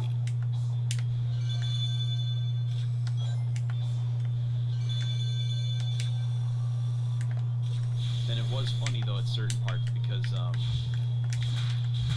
there was a point where I heard an audio clip that someone made of it where the audio wasn't just that it was out of sync with the visuals, it was warbled and slowed down. It was like it was pitch shifted down. Oh, that sounds horrible. Yeah, it was. Ah, dang it. I landed right under the island. But what made it weirder was that it happened, but what made it weirder was that it happened with only Yakuza. Huh. It didn't happen on my Switch, it didn't happen with my PC games, obviously, and it didn't happen with other PS5 games I have, like Returnal, or Ender Lilies. Hmm. Both games I recommend, by the way. Yeah. It was just a weird thing that glitched out on occasion with the audio with Yakuza, and it wouldn't always do it, which was even weirder. Yeah. So I was like, oh god, is this like the situation of like my car's making a weird rattling noise after about like half a mile of driving, and then it doesn't happen when the mechanics do it. I feel I'm like, going through that with my truck right now. yeah, so it's like, yeah, so I do that or I fixed it, so now it's all good. That's good.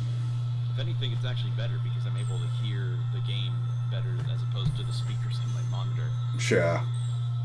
That's why I have all my internal audio go through my headphones, and I just record what's going to my headphones. What do you think Yeah. the weird spires being used to contain the Chaos Emeralds? Contain? No. I think they're meant to protect them, even harness their power. You've experienced yourself the limitless power of the Chaos Emeralds. Even if they didn't have them all, a couple would have provided Something more else than I enough also energy to live comfortably. would say I don't necessarily Space. care too hard about is frame rate stuff as well. Like I understand having high frame rates is good, but if it's 60 it doesn't bother me, if it's 30 it doesn't bother me. It's like unless it turns slideshow, it doesn't really matter to me. Yeah, if it goes sub 30, I think that's an issue. But I mean, me and you grew up with the PS2 where, guess what? High frame rate that they might have shot for was 30 back then. Yeah, you would probably have some 60 with Ratchet and Clank and stuff. But Maybe. Yeah, like if they thought and optimized enough to where they could do it, they would. But most of the time, that was kind of a fever dream for that console. yeah, it's like that. God, but the 60 frames per second mindset thing just really pisses me off because of people that did it to animation stuff.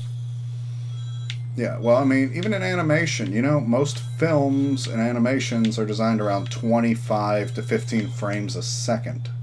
Yes, because what animation is supposed to do is to trick your eye into believing it's moving. Yeah. So when you have that 60 frames per second thing being like, oh, have the AI just blend the paths together because that's all it can really do. It's not drawing frames in like a person would. No. It just looks like a smeared mess, and not the cool kind of smear like in animation. It looks like a smudged pane of glass. Yeah. Like it looks like someone smudged the camera a bit. That's why it looks wrong, and that's why it's also stupid. And that the whole AI bros situation with that was super annoying. Yeah, totally. Gamers in particular were bad about it. I remember watching an animator sort of do a breakdown of why it's so dumb and why, you know, it is it is like the gamer mindset. Yeah. And funny enough, those exact people went to go complain in his comments section on that video. I mean, feel free to complain, but when you're looking at the fidelity of games, 60 makes sense. Well, But most film isn't designed around that, and what our eyes are used to seeing in film has almost never been 60. So it's I just well, I not just even find it funny necessary. that the dude's call out was too good. Oh yeah. Like that's why they were mad, is because like he called them out on it. It's like it looks like shit. People that know animation and its principles and everything can tell you it looks like shit. Yeah. So stop like uploading your 60 frames per second clip of Vegeta fighting Broly is not gonna look good. That's because that's not what it's supposed to do. But excuse me. Yeah. So yeah, that's it's just kind of a really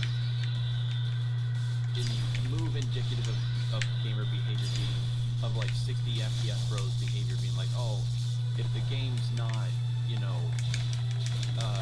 played in like the truest, able to see the follicles of the character's left butt cheek level of resolution, and I can see said butt jiggle in 60 frames per second, then it's not worth my time. But it's like, fuck off with that. Yeah. That's not even necessarily what the artist is trying to capture, even if they have very high fidelity butt jiggle. Yeah. Like, if it came to things like Devil May Cry, yes, I want a 60% frames per second game frame rate, because it's an action game and you kind of need to have no information being lost. Yeah. Well, not only that, but the game is almost somewhat designed with the fact of that in mind. You know, like it knows it wants to use high frame rate. So, like, if the artist and game direction supports it, then okay, sure. Yeah, that makes sense to me. Oops, I hit the Sparky thing.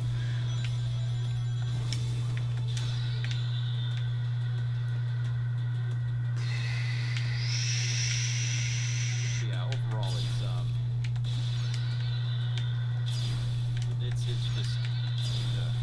just not fun to have to see people that clearly don't know what they're talking about upload a clip and go fix it.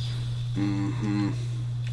Yeah, or like when I remember it was like black characters or something on Twitter were being shown, and they were like, made it white, it's fixed now, and I'm like, what the hell?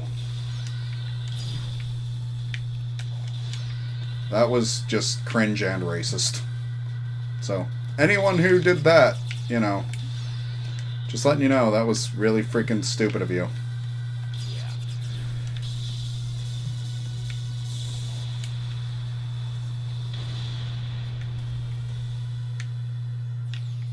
Oh, yeah, you build up more tension and get blasting through. Okay, that's Yeah, but sometimes it's really hard to line up the shots, so you can just like hit him a few times and eventually he'll have to go into a wall. Oh dang, I should have held that boost down a little longer.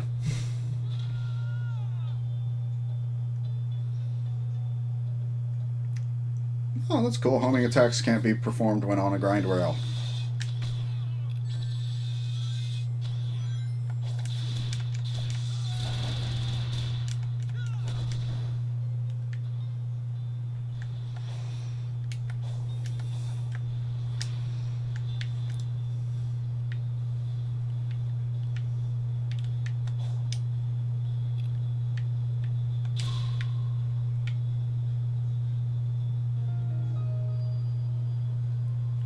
I'm trying to think. There are a lot of things with intentional low frame rates, and would there be? I mean, I guess 2D animated games have that, where it's like, yes, this is 2D animation, so the frames are intentionally missing to Yeah. apply action and give weight. Yeah, or like in 2D fighting games, maybe they design it to where there is 60 frames of action for that animation, but a couple of them are just extended smear frames. Yes. of that Streets of Rage 4. Oh god, that was great. That was a good looking game. Yeah, like it's not 60 frames per second because it's 2D frames. Same for Hollow Knight. Same for even pixel animation games. Mm-hmm. Because like I think of Hyper Light Drifter, and it's like no, that animation gives the illusion of smoothness, but it's likely not animated in 60 frames because Yeah. it didn't look good.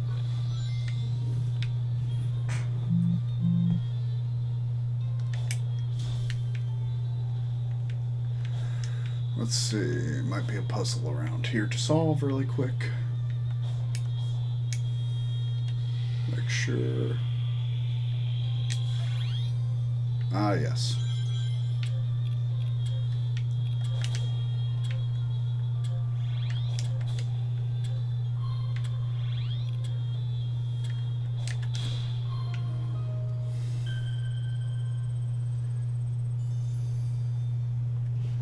Yeah, it shouldn't have to matter too much, I guess. If it's not a PowerPoint, then yeah, it's all good. Yeah, if I'm not literally seeing like jitter frames, we're probably alright. Yeah.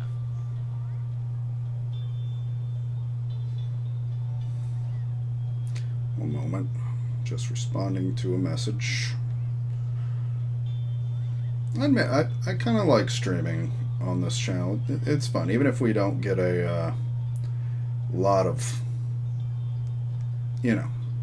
views. Progress or views. Yeah, streaming's definitely become something of a relaxing hobby. It lets you socialize with people, and it lets you get to make your opinion known out. It's like whenever you would get to just sit on the couch with friends and play video games. Yeah, That's the deal. I mean, it's not the same, but it is, as you said, pretty relaxing. Yeah. I miss the days of just like eating pizza rolls on the couch with my buddies. I've never had pizza rolls. Oh my freaking god, dude. Next time you're down here, my treat. I haven't heard good things. I'm surprised. That is literally like part of a childhood balanced life. Didn't happen with me. I mean, okay. But my dad's a pizza snob, so it shouldn't. So I guess it doesn't surprise me that I wouldn't get to try it. Yeah, like I literally bought pizza rolls last night. I have 100-pack in my freezer, and I made me like 20 for breakfast today. Oh my god. Yeah. No, damn it. Yeah, I just. If anything, if I want a pizza fold-over looking thing, I just get a calzone from a good pizza place. I mean, you're not wrong. I love a calzone too, but I don't know, man. It's a Totino's pizza roll. Like, it is what it is. It's you pop them in the freezer. Now you pop them in an air fryer for 5 minutes. You scald your mouth, and it's delicious. That sounds. Oh. Yeah, I just all I really do is just I'm going to avoid the giant enemy crab. let's see, for pizza places, we don't even really go to chains, since my dad grew up working at pizzerias that he knows are very good, so he's kind of taught me to also be a bit snobbish when it comes to, well, not snobbish, but to not go to chains very much, if ever, and even then, like, the chains we do go to are not, like, Yeah. widespread everywhere, like your Domino's and your Pizza Huts. And I will say, though, Pizza Hut just made like this crispy, it's not a calzone, but like a fold-over stuffed pizza, and it is pretty good. I haven't had Pizza Hut in a long time. Yeah, like Pizza Hut ain't the greatest, but I don't hate it. I will say, I kind of like Domino's because they put the little like corn powder on the bottom. But that's just talking about chain pizzas. Yeah, Okay, so when I yeah. lived in Texas, I think the one that my dad loved a lot was Stefano's. I'd say around here the best like family pizzeria is probably Dan's Pizza. I will say though, what surprised me is learning that some decent pizza is made from a gas station Really? Yeah, Casey's. Somehow seeing They have a they have a short order food service, but they also let you order pizzas in advance. And pizzas are actually pretty good. Mm. Like they're actually pretty decent as far as pizza goes, and people just like to get it. It's a very popular. Yeah, those defenses are pretty impressive, unless they can shoot right over the wall. Yeah. Sir, they put like, sir, we can't hit him with our Nerf bullets, and and they're hidden behind the chair. Just aim up. Yeah, lob your shots.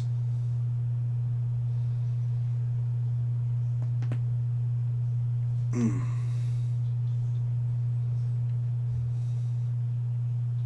Guess the defenses didn't hold after all.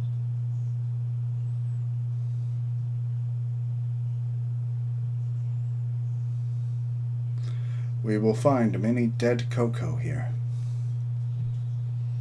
This is really. This doesn't feel edgy in terms of its stuff. Mm-hmm. Interesting. I look forward to your battle reports once we're home. I'll integrate you into my system, give you control of the whole EggNet. I'll have you network all my robots. You'll be a refreshing change of pace from Orbot. Oh, thank God. They are your creations. So, is Eggman technically the father? Yep. She literally is calling him father. Okay, I didn't know if I didn't know if she was referring to something different. Yeah, it seems like in the comic he's talking about a new AI. She is that new AI. So he's made a highly advanced childlike AI, and she seems to consider herself his daughter. You speak of him with respect as often as Man, person. it's weird I do not that understand. comic stuff feels like apparently it's gonna get integrated more. That doesn't change the fact that he is a formidable adversary. I respect him. I don't have to like him. Alright? Your genius and skill. If only you two could work together. Like again, this dialogue feels not as quippy, not as like, you know, we take seriousness out of all things. Yeah, no, it's very much a, hey, there's a little gravity to this situation, and that's fine, but also, Sonic is just an adventure-loving hedgehog boy, and he's going to go and have his little adventures, and react accordingly. Yeah. And, you know, I feel like that's the direction Sonic's supposed to have been in for a long time now, like, But instead, what we ended up getting in lieu of maturity, as far as subject matter, is Shadow with a gun. yeah, like, that's what I'm getting at. It's like, Sonic can and probably should stick to telling somewhat serious stories. Seems to be kind of a comfortable stride for him. Yeah. At the same time, he is a devil-may-care attitude character. So, making him the more irresponsible of his friends probably is the right path. But that doesn't mean he's not capable and doesn't care about them. It's just, yeah, he's very likely to be like, ooh, Cocos, I'm gonna grab these baby things. Or, ooh, look, shiny rock that's not the emerald. I wonder what that goes to. And then run off for like a good 5 minutes while they're getting attacked by egg pawns. Yeah. Like, he's ditzy. He can be careless, but at the same time, he's supposed to be a good guy. Just in general.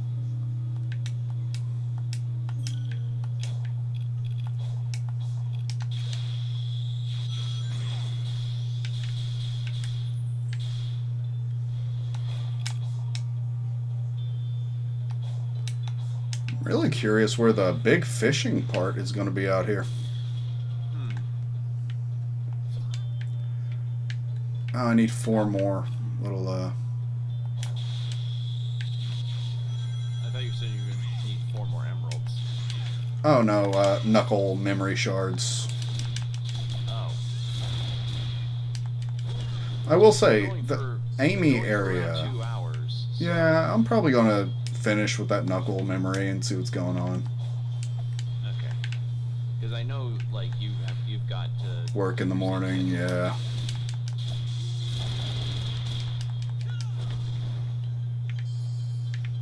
I just gotta find where his memory shards are really quick. How many? Is it 4 left of those? Yeah, I just said 4 more, so I'll just stay in the area and grab some. Sometimes you can get lucky and just like do a loop and get some. Yeah.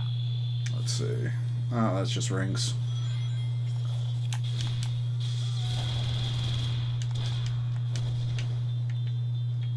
Got an attack fruit. Let's see. Leads me up. With the attack and defense increases, can you take the fruits like individually to him, or does it have to be both at once? Oh, you can take it individually to him. It's just whatever you have on hand, and he will turn it into something for you. Okay, I just didn't, because like I've only ever seen that cutscene with the defense and offense fruits, and I was like, does it have to be both of those? And he's like, no, I need to have both for the power to work or something. Nah, you can do... As you see, my attack and my defense are not the same level. I found more attack than I have defense. Oh, okay. I didn't see that, no. I didn't see that. That's okay.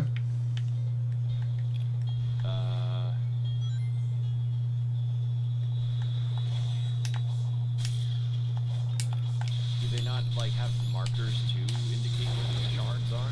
So, there are some markers for that, right? But they're usually like individual markers for individual shards on the map. So you might have to travel a long way just to get a single shard. And although you probably should grab them because there's a lot of like core content after you beat the level, you could also find a catch like this and bam, now I've got all the shards I need. So I would rather usually like just search around an area, maybe beat a few enemies when it's like, oh, you just need 4 more. Okay, now if it said like, hey, you need 20. Okay, yeah, I'm probably going to see if maybe there's a catch near one of those individual ones. But you get the individual ones by doing like all these little loop-de-loops and things around the level. Okay. I don't care if you're afraid. Those are your people out there. Hey, Coach, what's with the pep talk?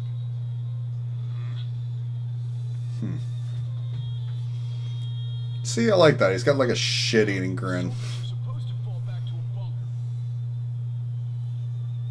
Then I'll round up the stragglers and you supervise, Commander. That sounds good.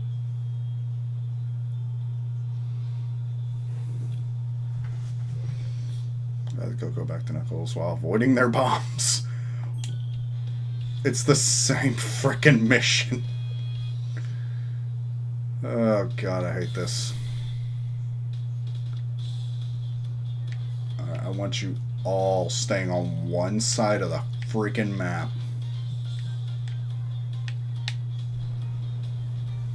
Yeah, this is... Oh no. Oh.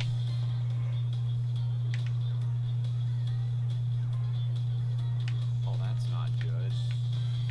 Yeah. Oh, that's... Huh. I At mean, least they give you... they're giving me a decent amount of time, so I'm literally just going to see if I can wait it out and get all of them over to him at once. Yeah.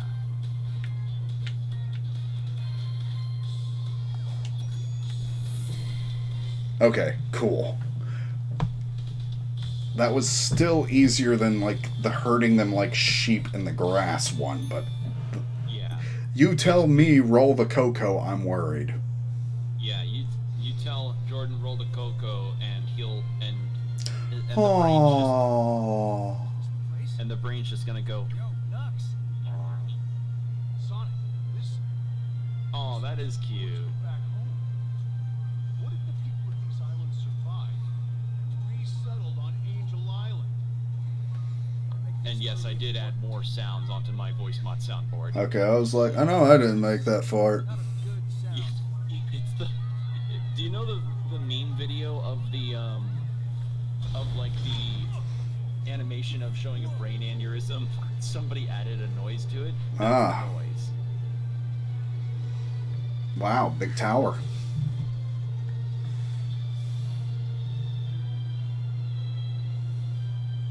He's like, I can't do shit. Yeah. I can't lose this. You got this, buddy. Got your back.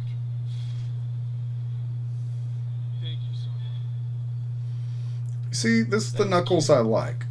That is cute that they put it in the Sonic 3 thing. That was something. Well, not only that, but that's good for Knuckles' character. It's like, hey, these are reminding me of the ruins in my home.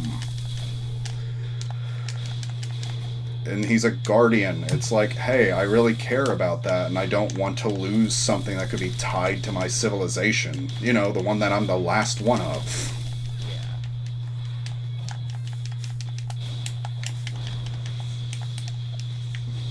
Yo, I didn't know I could do that. I don't even know how I did that.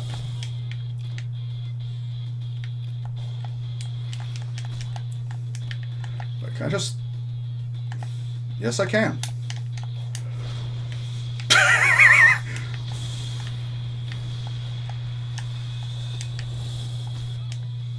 Okay, well, I'll have to redo this, but now I know how to do it.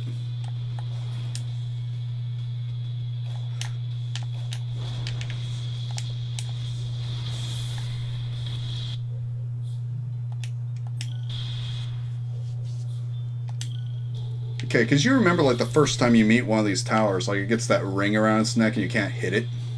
Yeah. Yeah, I was thinking, like, it'd be the same here. But no, you just gotta run up and then stomp its head in. Yeah,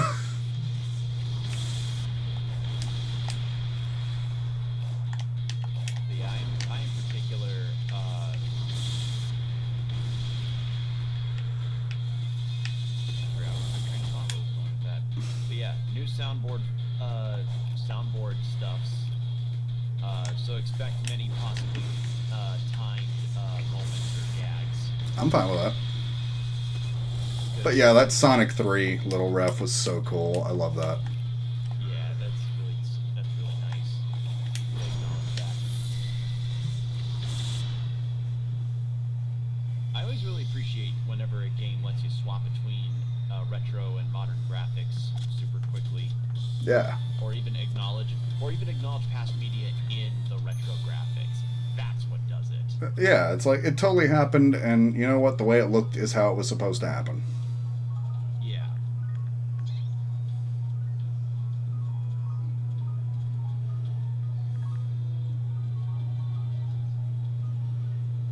That is, so it seems like the Fuecoco actually changed in appearance depending on the island. So Yeah. here they're all soldiers. Mm-hmm.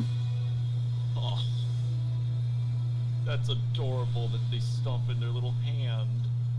Yep. I bet if you were in this situation, you would just be picking up one of the dead ones and being like, "I'm going to have him as a stand in my house now," I mean, it looks like they are made of stone. or maybe like a garden gnome, your garden Coco. Garden Coco. Honestly, I want one. I might have to make one. Oh, Coco Chia Pet. That would work because there's some here that are like cacti and stuff.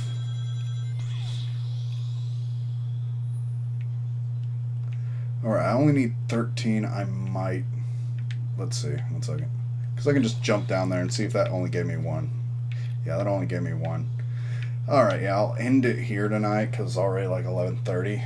And then next time I just have to get 13 for him. Let's see. And 2 more emeralds. So yeah, we'll definitely get to fight the boss on this level, and that'll be really cool. Yeah. Let's see. Access required, 1 gear. That's another unlock area. I've already beaten that one. Upgrade. Oh, there he is. I can get some more speed later. Okay, looks like maybe Big's fishing could be down here or another level. I will say, this is a pretty big map.